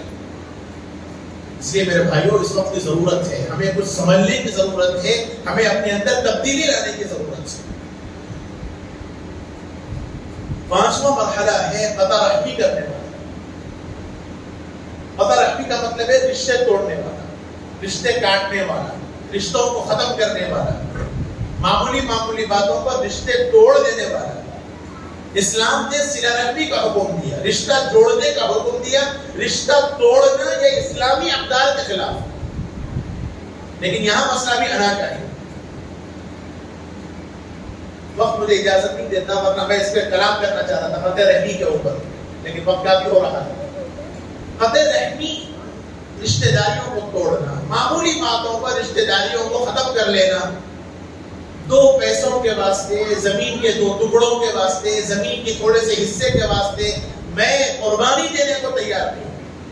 آپ اپنا جائز حق مت چھوڑیے، میں یہ نہیں کہہ رہا ہوں، آپ کا حق ہے، آپ ضرور لیجیے، لیکن اس کے نتیجے میں تعلقات کو ختم مت کیجیے. تعلقات توڑنا یہ اسلامی شان کے خلاف ہے. اور اگر حق کی بنیاد پر، حق کے طور پر آپ نے تعلقات ختم کیا ہے تو میرے بھائیوں قطع سلام جائز نہیں. سلام کو ختم کرنا جائز نہیں. آپ تعلقات نہ رکھیں، لیکن راستے میں ملے تو سلام، وعلیکم السلام، اتنا تو ہونا چاہیے. یہ اسلامی شان ہے. لیکن بالکل دشمن جیسے بن جائے یہ نامناسب چیز. قطع تعلقی کی ایسی اجازت نہیں ہے، اور ایسی بابرکت رات میں بھی اللہ تعالیٰ ایسوں کو معاف نہیں فرما سکتا. چھٹا ہے ازار لٹکانے والا، پوائنٹ ٹخنے کے نیچے پہننے والا. بخاری شریف کی روایت ہے، رسول اللہ صلی اللہ علیہ وسلم نے فرمایا ما اسفل من الكعبین من الازار فی النار، او کما قال علیہ الصلوۃ والسلام. فرمایا کہ جس آدمی کا ٹخنوں کے نیچے اگر حصہ چلا گیا تو کل قیامت کے دن وہ حصہ جہنم میں چلے گا. علماء نے اس کے دو مطلب بیان کیے ہیں. ایک مطلب یہ ہے کہ ٹخنے سے نیچے والا حصہ جہنم میں چلے گا، اور ایک مطلب علماء نے بیان کیا کہ نہیں، مکمل جہنم میں داخل ہو، یعنی یہ سزا ہوگی، یہ سزا ہوگی. لوگوں کے تو فیشن بن گئے، ٹخنے کے نیچے ایسا پینٹ پہنیں گے، ایسا لباس پہنیں گے کہ ٹخنوں کے اوپر پہننے کو بالکل بیکورڈ سمجھیں گے، جیسا کہ پرانا طریقہ ہے۔ اور بعض لوگ یہ سمجھتے ہیں کہ صاحب تکبر کی وجہ سے منع ہے، میرے دل میں تکبر تو نہیں ہے۔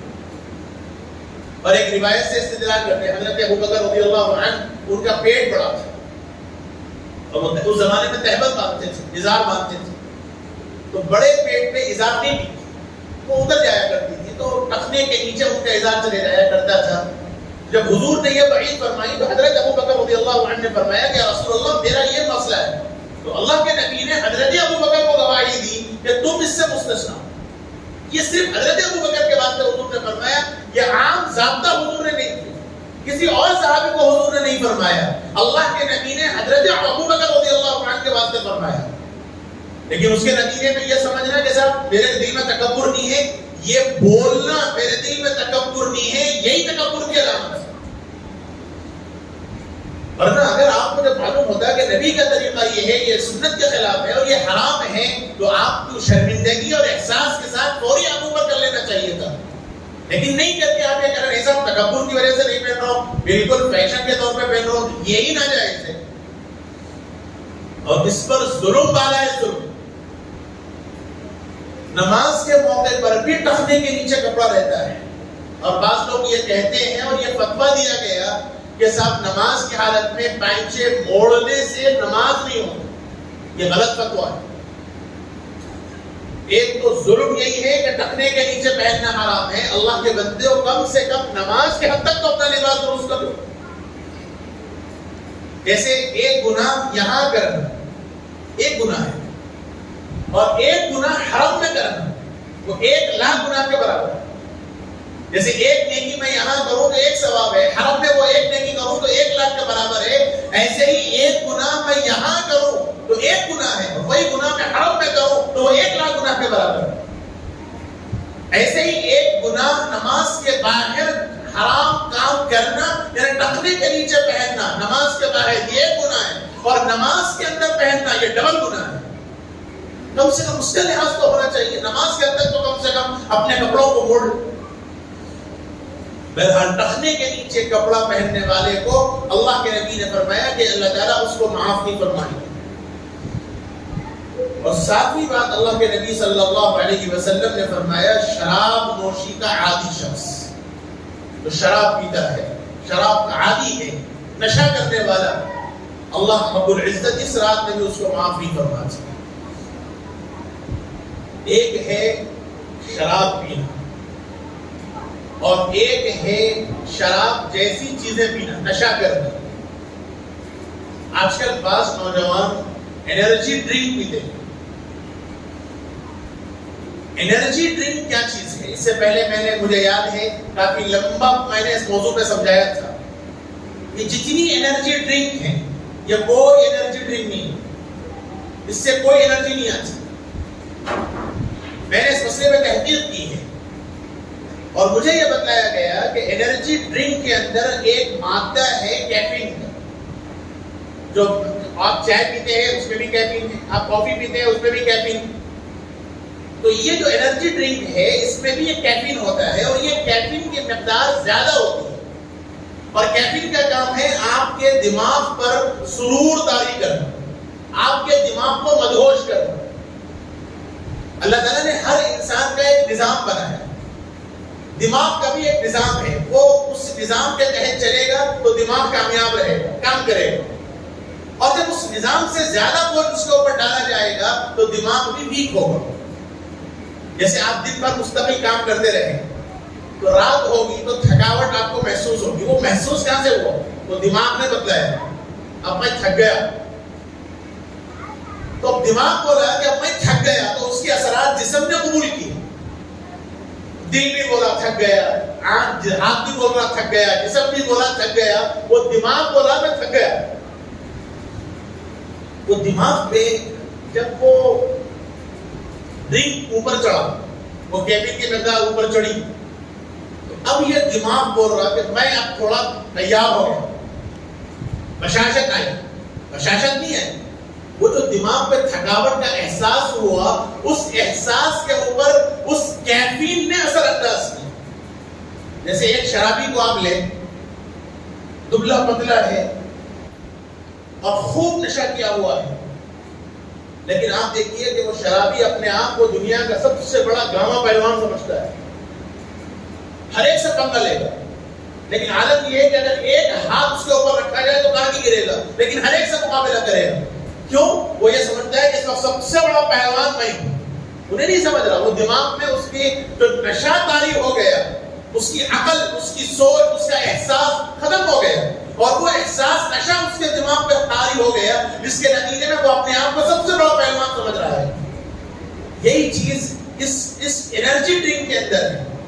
جو تھکاوٹ آپ کو جو محسوس ہوئی، جو بشری تقاضا ہے، جو نیچرل ہے، اللہ تعالیٰ نے جو نظام بنایا ہے، اب اس کے اوپر جب آپ انرجی ڈرنک پئیں گے تو وہ کیفین کی مقدار آپ کے ہوش اور آپ کے حواس پر آئے گی. اس کے نتیجے میں آپ کو محسوس ہوا کہ اب آپ کے اندر ایک طاقت آئی اور انرجی آئی. اور جم کرنے کے نتیجے میں گھنٹوں جم کے واسطے لا محالہ وہ انرجی ڈرنک پی کے اپنے آپ کو نوجوان تیار کر رہا ہے. اب تو اللہ معاف کرے کہ وسکی کے بھی عادی بن گئے ہمارے نوجوان.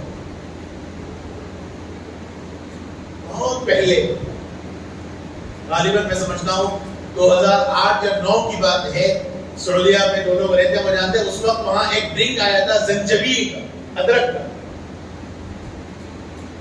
تو تراویح کے بعد ایک صاحب نے، میں چونکہ وہاں تراویح پڑھاتا تھا، تو تراویح کے بعد ایک صاحب نے مجھے یہ ڈرنک پلایا. کہا کہ صاحب یہ انرجی ڈرنک ہے، زنجبیل کا ہے، ادرک کا ہے، بہت فائدے کی چیز ہے. ایک گھٹ میں پیا تو مجھے برداشت نہیں ہوا، میں فوری تھوک دیا. اور میں نے کہا کہ بھائی اس کے اندر نشہ محسوس ہو رہا، کیونکہ مزہ بھی کڑواہٹ والا تھا. انہوں نے کہا کہ نہیں صاحب ہم لوگ تو پی رہے بالکل. اور بعد میں معلوم ہوا کہ 3 سال کے بعد سعودی حکومت نے اس پر بین لگایا اور یہ کہا کہ اس کے اندر کیفین کی مقدار حد مقدار سے زیادہ ہے، جس میں نشہ پیدا ہو رہا ہے. تو ایسی مارکیٹ کے اندر کئی انرجی ڈرنک آ گئے اور نوجوان بچے اس کو پی رہے ہیں. اور جم کرنے کے نتیجے میں اپنی پرسنالٹی کو بنانے کے سلسلے میں اگر پرسنالٹی اپنی حفظان صحت کے واسطے ہو تو اچھا ہے، لیکن نوجوان بچے جو جم کرتے ہیں وہ پوز مارنے کے واسطے، کسی اور کو اپنے 6 پیک بتانے کے واسطے جم کرتے ہیں. جم کر کے اگر 4 رکعت کے بجائے 6 رکعت نفل پڑھے تو وہ جم کام کا ہے، لیکن وہاں تو مقصد جم کرنے کا کچھ اور ہے. جم کر کے بڑے ٹکڑے نکال کے ٹائٹ بالکل جرکی پہن کے، ہاف آستین پہن کے، منٹ کو یوں چلتے پھرتے کر کے نتیجے میں تاکہ تھوڑے سے ٹکڑے بتائے جائیں کسی اور کو امپریس کرنے کے واسطے. اس کے نتیجے میں گھنٹوں جم کرنے کی ضرورت ہے اور تھکاوٹ ہوگی تو انرجی ڈرنک کریں. اور یہ چیز آگے چل کے نشے کی عادت ڈالتی ہے، اور اللہ معاف کرے بہت سے نوجوان اب تو ڈرگس کے عادی بن گئے. اور اب تو سننے میں ایک بات یہ آئی، کافی پہلے کی بات کہہ رہا ہوں، کہ پہلے سفیدہ آتا تھا کوئی چیز لکھنے کے واسطے، وائٹنر مٹانے کے واسطے پہلے 2 شیشیاں آتی تھی ہمارے بچپن میں. اب تو آج کل پین آنے لگا. پہلے ایک سفید آتا تھا، اس کے ساتھ ایک لکوڈ آتا تھا، تو وہ سنتے وقت لکوڈ ڈال کے اس کو چلاتے تھے. وہ 2 شیشیاں ایک سال چلتی تھی پہلے. تو سنا یہ کہ وہ نوجوان بچے وہ لکوڈ کو لے کے بعد اب تک چاٹ رہے ہیں. حکومت نے بین کیا اس کو اور پین کی شکل میں وائٹنر لگایا. ایسا طریقہ بھی سننے میں آیا کہ باضابطہ بریڈ پہ وکس لگا کے یا آئیڈیکس لگا کے نوجوان بچے چاٹ رہے ہیں نشے کے واسطے. یہ سب چیزیں چل رہی. اس لیے میرے بھائیوں، نشہ بڑی خطرناک چیز ہے، بڑی خطرناک لت ہے. اللہ محفوظ رکھے اس سے. اور یہ انرجی ڈرنک تباہ کرنے والی چیزیں ہیں، تباہ کرنے والی ہے صحت کے واسطے. انرجی کبھی نہیں آئی، انرجی نیچرل چیزوں سے آئی. اللہ نے دودھ میں شفا رکھا ہے، پیجیے. اس سے بڑی بہتر طاقت اور کیا ہو سکتی ہے؟ فیہ شفاء للناس، اللہ تعالیٰ نے شہد کو فرمایا پیجیے. نیچرل چیزیں استعمال کیجیے. لیکن یہ جو آرٹیفیشل چیزیں ہیں، اس سے سوائے نقصان کا کوئی فائدہ نہیں ہے صحت کے واسطے. بہرحال شراب نوشی کا جو عادی ہے اللہ اس کو بھی معاف نہیں فرمائیں گے. اور 8واں اور آخری مرحلہ، حضور اکرم صلی اللہ علیہ وسلم نے فرمایا کہ والدین کے نافرمان کو اللہ تعالیٰ معاف نہیں فرمائے. اس رات میں والدین کے نافرمان، والدین کا بڑا حق ہے، اس حق کو سمجھنا چاہیے. اور نوجوانوں سے میں کہتا ہوں کہ اس نعمت کی قدر کیجیے. جب تک یہ نعمت سر پہ ہے اس نعمت کی قدر کر لیجیے. یہ نعمت جب چلی جائے گی تو اس وقت انسان محتاج ہوگا. کوئی پوچھنے والا نہیں ہوگا، کوئی ہاتھ پکڑنے والا نہیں ہوگا، کوئی آپ پر آنے والی مصیبتوں کو اللہ کے سامنے ہاتھ پھیلا کر آپ کے لیے دعا کرنے والا نہیں ہوگا. یہ نعمت ہے، یہ قدر کر لیجیے اس نعمت کی نوجوان بھائیوں. باپ اگر پوچھتا ہے کہ کہاں تھے اتنی دیر سے تو نوجوانوں کو برا لگتا ہے. خود نہیں کر لیے جوانی میں، کیا نہیں کر لیا، آج ہم کرے تو دکھ رہا. کل کے دن یہ باپ کی جب آنکھیں بند ہوگی تو تڑپیں گے، کوئی پوچھنے والا ہمیں ملے، کوئی پوچھنے والا نہیں ہوگا. ماں فکر کے ساتھ تڑپ رہی ہوگی آپ کے بعد، میرا بچہ اب تک نہیں آیا گھر کو. دوستوں میں گپ شپ کر کے، چبوتروں کو آباد کر کے گھر کو رات دیر کے گھر آ رہا ہے تو ماں پوچھ رہی بیٹا اتنی دیر سے کہاں تھا؟ کہاں میں بیٹھو جی، کیا تو یہ تماشے روزانہ کے کچھ. یہ نوجوانوں کی بات ہے. وہ ماں جو تمہارے انتظار میں گھڑیاں گن کے وقت گزار رہی تھی، اسے نیند نہیں آ رہی تھی، وہ اپنے لخت جگر کو دیکھنا چاہ رہی تھی. اور جب وہ اس نے تڑپ سے تم نے پوچھا کہ بیٹا تم کہاں تھے، تو یہ نوجوان کے الفاظ ہیں اپنی ماں کو جھڑکتے ہوئے. میرے بھائیوں، بہت نازک مرحلہ ہے، بہت بڑی نعمت ہے. توحید کے ساتھ اللہ نے کسی چیز کو بیان کیا تو ماں باپ. وَاعْبُدُوا اللَّهَ وَلَا تُشْرِكُوا بِهِ شَيْئًا وَبِالْوَالِدَيْنِ إِحْسَانًا. کسی کے سر پہ اگر باپ کا سایہ ہے، کسی کے سر پہ ماں کا سایہ ہے تو قدر کرو بھائیو، قدر کرو. ورنہ ان کے دل سے پوچھو جن کی باپ نہیں، جن کی ماں نہیں. میں بھگت رہا ہوں، میں اپنی بات آپ سے کر رہا ہوں. نوجوان بھائیوں سے کوئی مجھے آج پوچھنے والا نہیں. ایک وقت ایسا تھا کہ رات 11 بجے کے بعد میں باہر ہوتا تو والد کا فون آتا، ممی کا فون آتا، کہاں ہے بیٹا، اب تک نہیں ہے. لیکن آج مجھے کوئی پوچھنے والا نہیں. کیوں؟ یہ نعمت چلی گئی میرے سے. میرے بھائیوں، نوجوان بھائیوں، قدر کر لو اس نعمت کی.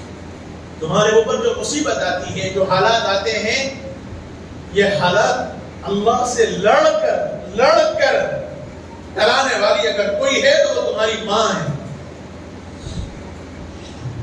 پلو پھیلا کر اللہ کے سامنے تمہارے لیے بھیک مانگنے والی تمہاری ماں ہے.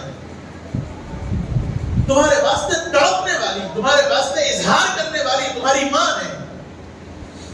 میں ایک بات صاف طور پہ کہتا ہوں نوجوان دوستوں سے، کوئی مصیبت آ جائے، کوئی آفت آ جائے، اپنی ماں باپ سے مت چھپاؤ، اپنے ماں باپ سے مت چھپاؤ. ذکر کرو ان کے سامنے، ان کی دعائیں رنگ لائیں. یہ احساس ہوتا کہ وہ کیا دل پہ لے لیں گے، وہ کیا سوچیں گے، انہوں دل پہ لے لیں گے. نہیں. میرا ایک واقعہ میرے دوست کا میں آپ کو بتا رہا ہوں. ایک فکر تھی اس کو، ناجائز مقدمات میں اسے بتایا گیا. روزانہ رات میں اسے CCS والے اٹھا کے لے جاتے تھے. رات بھر مارا پیٹی ہوتی تھی. صبح لا کے تو چھوڑتے تھے، پھر 9-10 11 بجے پھر اٹھا کے لے جاتے تھے. کئی دنوں تک یہ سلسلہ ایک ناجائز مقدمے میں پھنسایا گیا اس کو. ایک مرتبہ ملاقات پہ اس نے یہ حال کیا. میرا اس سے کوئی معاملہ تھا تو شکوے شکایتیں بھی اس کی میری ملاقات میں. جب اس نے میرے سامنے یہ باتیں بیان کی، میرا دوست ہے بچپن میں، تو میں نے اس کو ایک ہی بات کی، اتنے سب حالات جب تیرے اوپر آئے، امی بابا جب موجود ہے تو کیوں نہیں بولا؟ تو اس نے ایک بات کہی، ابا کو شوگر ہے، امی کو اسٹیج طالب ہے، یہ چیزیں معلوم ہوں گی تو دل پہ لے لیں گے. مقدر پہ ایمان ہے، اللہ کی تقدیر پہ ایمان ہے. وقت جب آئے گا جب ہی جائے گا، اس سے پہلے تو نہیں جا سکتے. لیکن دعا تو ہوگی، بول کے تو دیں گے مرتبہ. اس کی ہمت نہیں. میں انہیں دونوں گئے ماں باپ کے پاس، اور بہت لمبی تمہید عرض کر کے میں نے اس اصل بات پیش کر دی. میں یقین آپ بتلا رہا ہوں اللہ کے گھر میں بیٹھ کر پہلے تو آدھا گھنٹہ والدین کو سنبھالنے میں لگا. اس کے بعد 8 دن نہیں گزرے سارے مقدمات سے اللہ کے کرم اور فضل سے اور ماں باپ کی دعاؤں سے بالکل بری ہو گیا. اور اس کے بعد وہ میرا ساتھی آ کے مجھے لپٹ کے جو رویا وہ میں آپ کے سامنے بیان نہیں کر سکتا. وہ منظر میرے بھائیوں، ماں باپ بہت بڑا سہارا ہے، بہت بڑا سہارا ہے. ماں کی دل سے جو تڑپ نکلتی ہے، جو آہ نکلتی ہے، اس کو ہم بیان نہیں کر سکتے. اس لیے اس کی قدر و قیمت سمجھیں. جو حالات، جو مصیبت آ جائے، اپنے ماں باپ سے ضرور عرض کیجیے، ان سے دعائیں لیجیے. وہ دعائیں رنگ لائیں گے انشاءاللہ. اور احترام کیجیے، ادب کیجیے، اور ان کے خلاف مت جائیں. یہ ایک مرحلہ ہے. اس سے پہلے جمعے میں میں نے عرض کیا تھا بیویوں کے حقوق اور والدین کے حقوق کیا ہیں. لمبا عنوان میں نے تقریباً 2-3 جمعہ عرض کیا تھا. یہ بھی مسئلہ چل رہا. بعض نوجوان ایسے غلبے محبت میں ہیں کہ بیویوں کے حقوق بھی ادا نہیں کر سکتے. امی جو بولے وہ صحیح، غلط، یہ بھی غلط ہے. اور بعض ایسے ہیں کہ اتنے پلوں کے دلدادہ ہیں کہ بیگم جو بولے وہی صحیح، ماں تک کو جھڑک دی. ایسے بھی واقعات سامنے آنے. مرد عوام ہے، مرد فیصلہ کرنے والا ہے. حق اور ناحق اور صحیح اور غلط کا فیصلہ کرنے والا مرد ہے. اس لیے صحیح اور غلط کا فیصلہ کرنا چاہیے. اس لیے میرے بھائیوں، بس اپنی بات ختم کرتے ہوئے یہ بات عرض کرتا ہوں، ماں باپ کے جذبات کو سمجھیے، ان کی قدر و قیمت کیجیے، اور خاص طور پر اپنے اوقات کا صحیح استعمال کیجیے. وقت بڑے نازک ہیں، حالات بڑے خطرناک ہیں. اللہ سے مضبوطی کے ساتھ اپنے تعلق کو جوڑیے. مایوس ہونے کی ضرورت نہیں ہے، ڈرنے کی ضرورت نہیں ہے. اللہ سے تعلق کو جوڑنا چاہیے، استغفار اور توبہ کرنا چاہیے. رمضان المبارک کے اوقات آنے والے 2 سال بڑے ہی محرومی کے ساتھ ہمارے گزرے. اللہ نہ کرے اگلا مرحلہ بظاہر ایسا محسوس ہوتا ہے کہ پھر کوششیں کی جا رہی ہیں. 3 دن سے مستقل میری نظریں ہیں. باضابطہ کووڈ کے سلسلے کی کیسیں پھر بڑھا چڑھا کر پیش کیے جا رہے ہیں. اب تک یوکرین کا مسئلہ چل رہا تھا، الیکشن کا مسئلہ تھا، پوری میڈیا سے نیوز غائب تھی. اب 3 دن سے میں دیکھ رہا ہوں مستقل کیسز بڑھنے کی اطلاعات آ رہی ہیں. حقیقت ہے یا سازش ہے وہ تو وقت بتلائے گا، لیکن ہمارا اللہ سے تعلق ہے. اللہ سے تعلق کو جوڑیے. نبی نے جو دعا سکھائی ہے اس کا اہتمام کیجیے. اللہم بارک لنا فی رجب و شعبان وبلغنا رمضان. یہ دعا کا اہتمام کیجیے. مولا رجب اور شعبان میں برکت دے، رمضان تک ہمیں پہنچا دے. یہ دعا کا اہتمام کیجیے، اور اللہ تعالیٰ سے اہتمام کے ساتھ رمضان المبارک کے اوقات کو صحیح معنوں میں استعمال کرنے کی کوشش کیجیے. اللہ تعالیٰ جو باتیں کہی گئی ہیں اس میں ہم سب کو عمل کی توفیق نصیب فرمائے. کیونکہ دعا کی اہمیت بیان کی گئی ہے اس رات کے اندر، اس لیے تھوڑا سا اہتمام کے ساتھ دعا کا بھی کر لیجیے. اہتمام اللہ تعالیٰ کس کی آمین میں کیا اثر ہے نہیں. میری دعا میں تو کوئی اثر نہیں ہے، یہ مجھے یقین ہے میرے اپنے اعمال کے نتیجے. میں بڑا کمزور ایمان والا، میں بدعمل انسان، اس لیے میری دعا میں کوئی اثر نہیں. لیکن حاضرین میں کسی کی آمین پہ یقین ہے کہ اللہ پاک قبول کر لے انشاءاللہ. اس لیے میرے بھائیوں، اللہ کے سامنے حاضر و ناظر ہو کر سچے دل کے ساتھ توبہ کیجیے، استغفار کیجیے، اللہ سے اپنے گناہوں کی معافی کی بھیک مانگیے. جو گناہ ہم سے ہوئے ہیں تنہائیوں میں، خلوتوں میں، اجالوں میں، ایک ایک گناہ کا استحبار کیجیے، اور اس تصور کے ساتھ یہ میری زندگی کی شاید آخری رات. کتنے ہیں گزشتہ شب برات میں تھے، یہ رات نہیں. ہو سکتا ہے کہ اگلی رات، اگلی شب برات ہمیں نہ ملے. ہو سکتا ہے کہ مارکیٹ میں کفن بننے کے لیے کپڑا دستیاب ہو چکا ہو، آ چکا ہو مارکیٹ کے اندر. یہ شاید آخری رات ہو. اس لیے اس تصور کے ساتھ اللہ سے توبہ اور استغفار کیجیے، معافی مانگیے، اپنے نگاہوں کو نیچی کیجیے، سر جھکائیے، آنکھیں بند کیجیے، اور اللہ کے سامنے تصور کے ساتھ تھوڑی دیر مراقبہ کیجیے. آنکھیں بند کر کے اپنا سر جھکائیے اللہ کے سامنے، اور اپنے گناہوں کو یاد کر کے اللہ کی رحمت آپ کی طرف متوجہ ہے.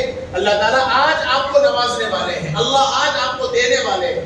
یقین کے ساتھ ایک مرتبہ سچے دل سے معافی مانگو، اللہ نوازنے والے ہیں. اس یقین کے ساتھ آنکھوں کو بند کر کے اللہ کی طرف متوجہ ہو جائیے. تھوڑی دیر اپنا سر جھکا لیجیے.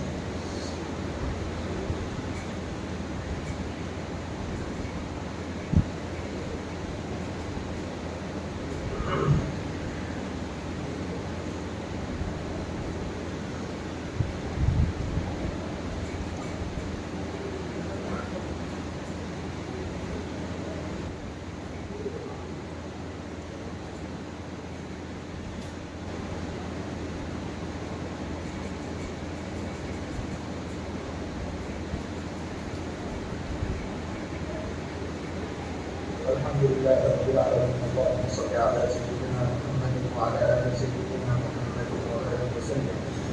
اللهم أنت السلام ومنك السلام، تبارك ربنا وتعالى يا ذا الجلال والإكرام. اللهم اشرح صدورنا للإسلام، اللهم حبب إلينا الإيمان وزينه في قلوبنا وكره إلينا الكفر والفسوق والعصيان.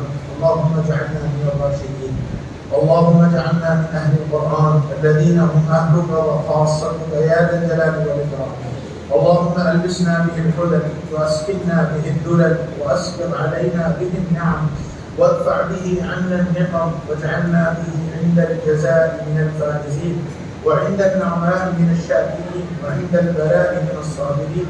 ولا تجعلنا ممن استهوته الشياطين فشغلته في الدنيا عن الدين فأصبح من النادمين وفي الآخرة من الخاسرين. اللهم إنا نسألك حبك وحب من يحبك وحب العمل الذي يقربنا إلى حبك. اللهم اجعل حبك أحب إلينا من أنفسنا ومن أهلنا ومن أموالنا ومن الماء البرد عند العطش يا ذا الجلال والإكرام. اللهم إنا نسألك رضاك والجنة، اللهم إنا نسألك رضاك والجنة، اللهم إنا نسألك رضاك والجنة ونعوذ بك من سخطك والنار، ونعوذ بك من سخطك والنار، ونعوذ بك من سخطك والنار.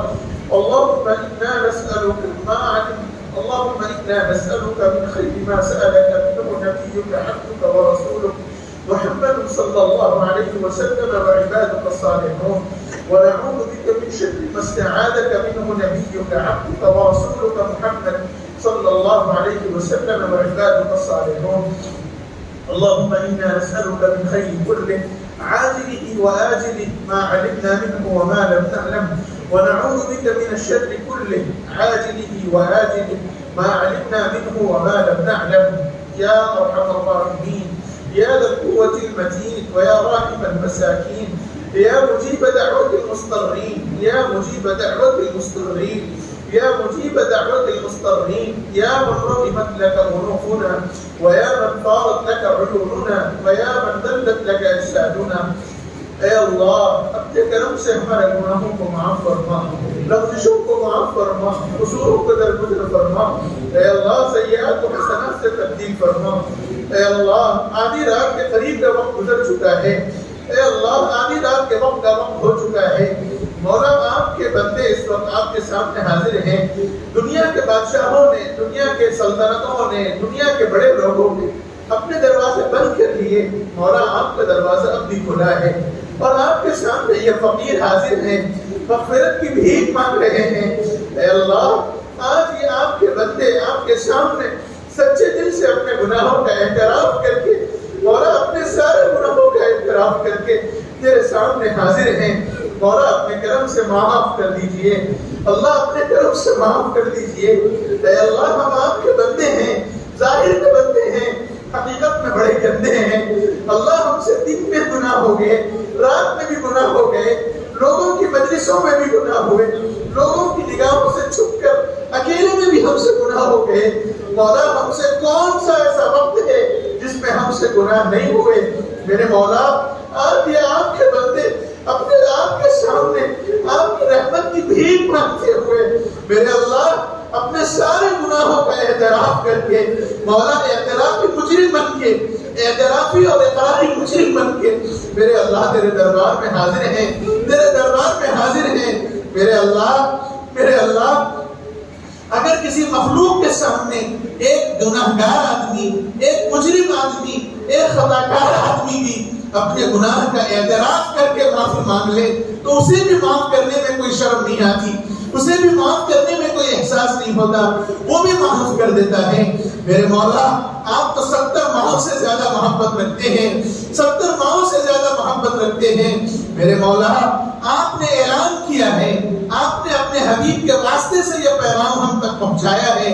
اگر ہم سے آسمان بھر کے بھی گناہ ہو جائیں، زمین بھر کے بھی گناہ ہو جائیں، کائنات بھر کے بھی گناہ ہو جائیں، لیکن ایک مرتبہ، صرف ایک مرتبہ سچے دل سے آپ سے استغفار توبہ کر لیں، میرے مولا آپ معاف کرنے میں نہیں شرماتے، آپ معاف کرنے میں نہیں تھکتے، آپ معاف کرنے میں میں کسی کی پرواہ نہیں کرتے.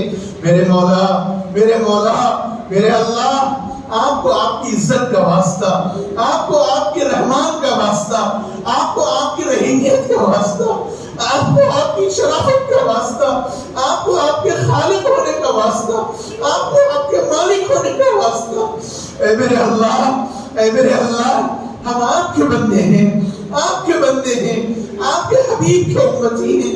مولا ہم کہیں نہیں جا سکتے، ہم کہیں نہیں جا سکتے.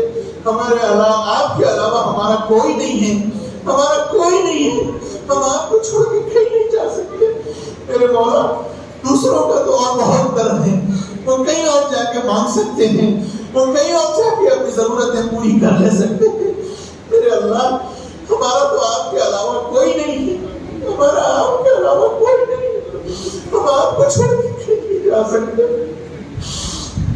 میرے اللہ، اگر آپ بھی ہمیں دھکا دیں، اگر آپ بھی ہمیں رد کر دیں تو ہم کہیں بھی نہیں رہیں گے. اے اللہ، دنیا والوں نے ہمیں بہت ستا دیا،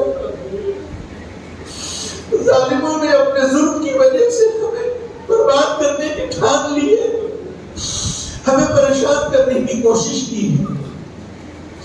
اللہ، ان کو اپنی طاقتوں پہ بڑا ناز ہے، ان کو اپنی طاقتوں پہ بڑا تکبر ہے. میرے اللہ، آپ تو بادشاہوں کے بادشاہ ہیں، آپ تو ظالموں کو ڈھیل دے رہے ہیں. میرے اللہ، انہوں نے آپ کی ڈھیل کو اپنی طاقت سمجھا، انہوں نے آپ کی مہلت دینے کو اپنا تکبر سمجھا، اور وہ مسلمانوں کو نیست و نابود کرنے، ان کو ملیامٹ کرنے، ان کو برباد کرنے کی پوری پلاننگ کر لی ہے.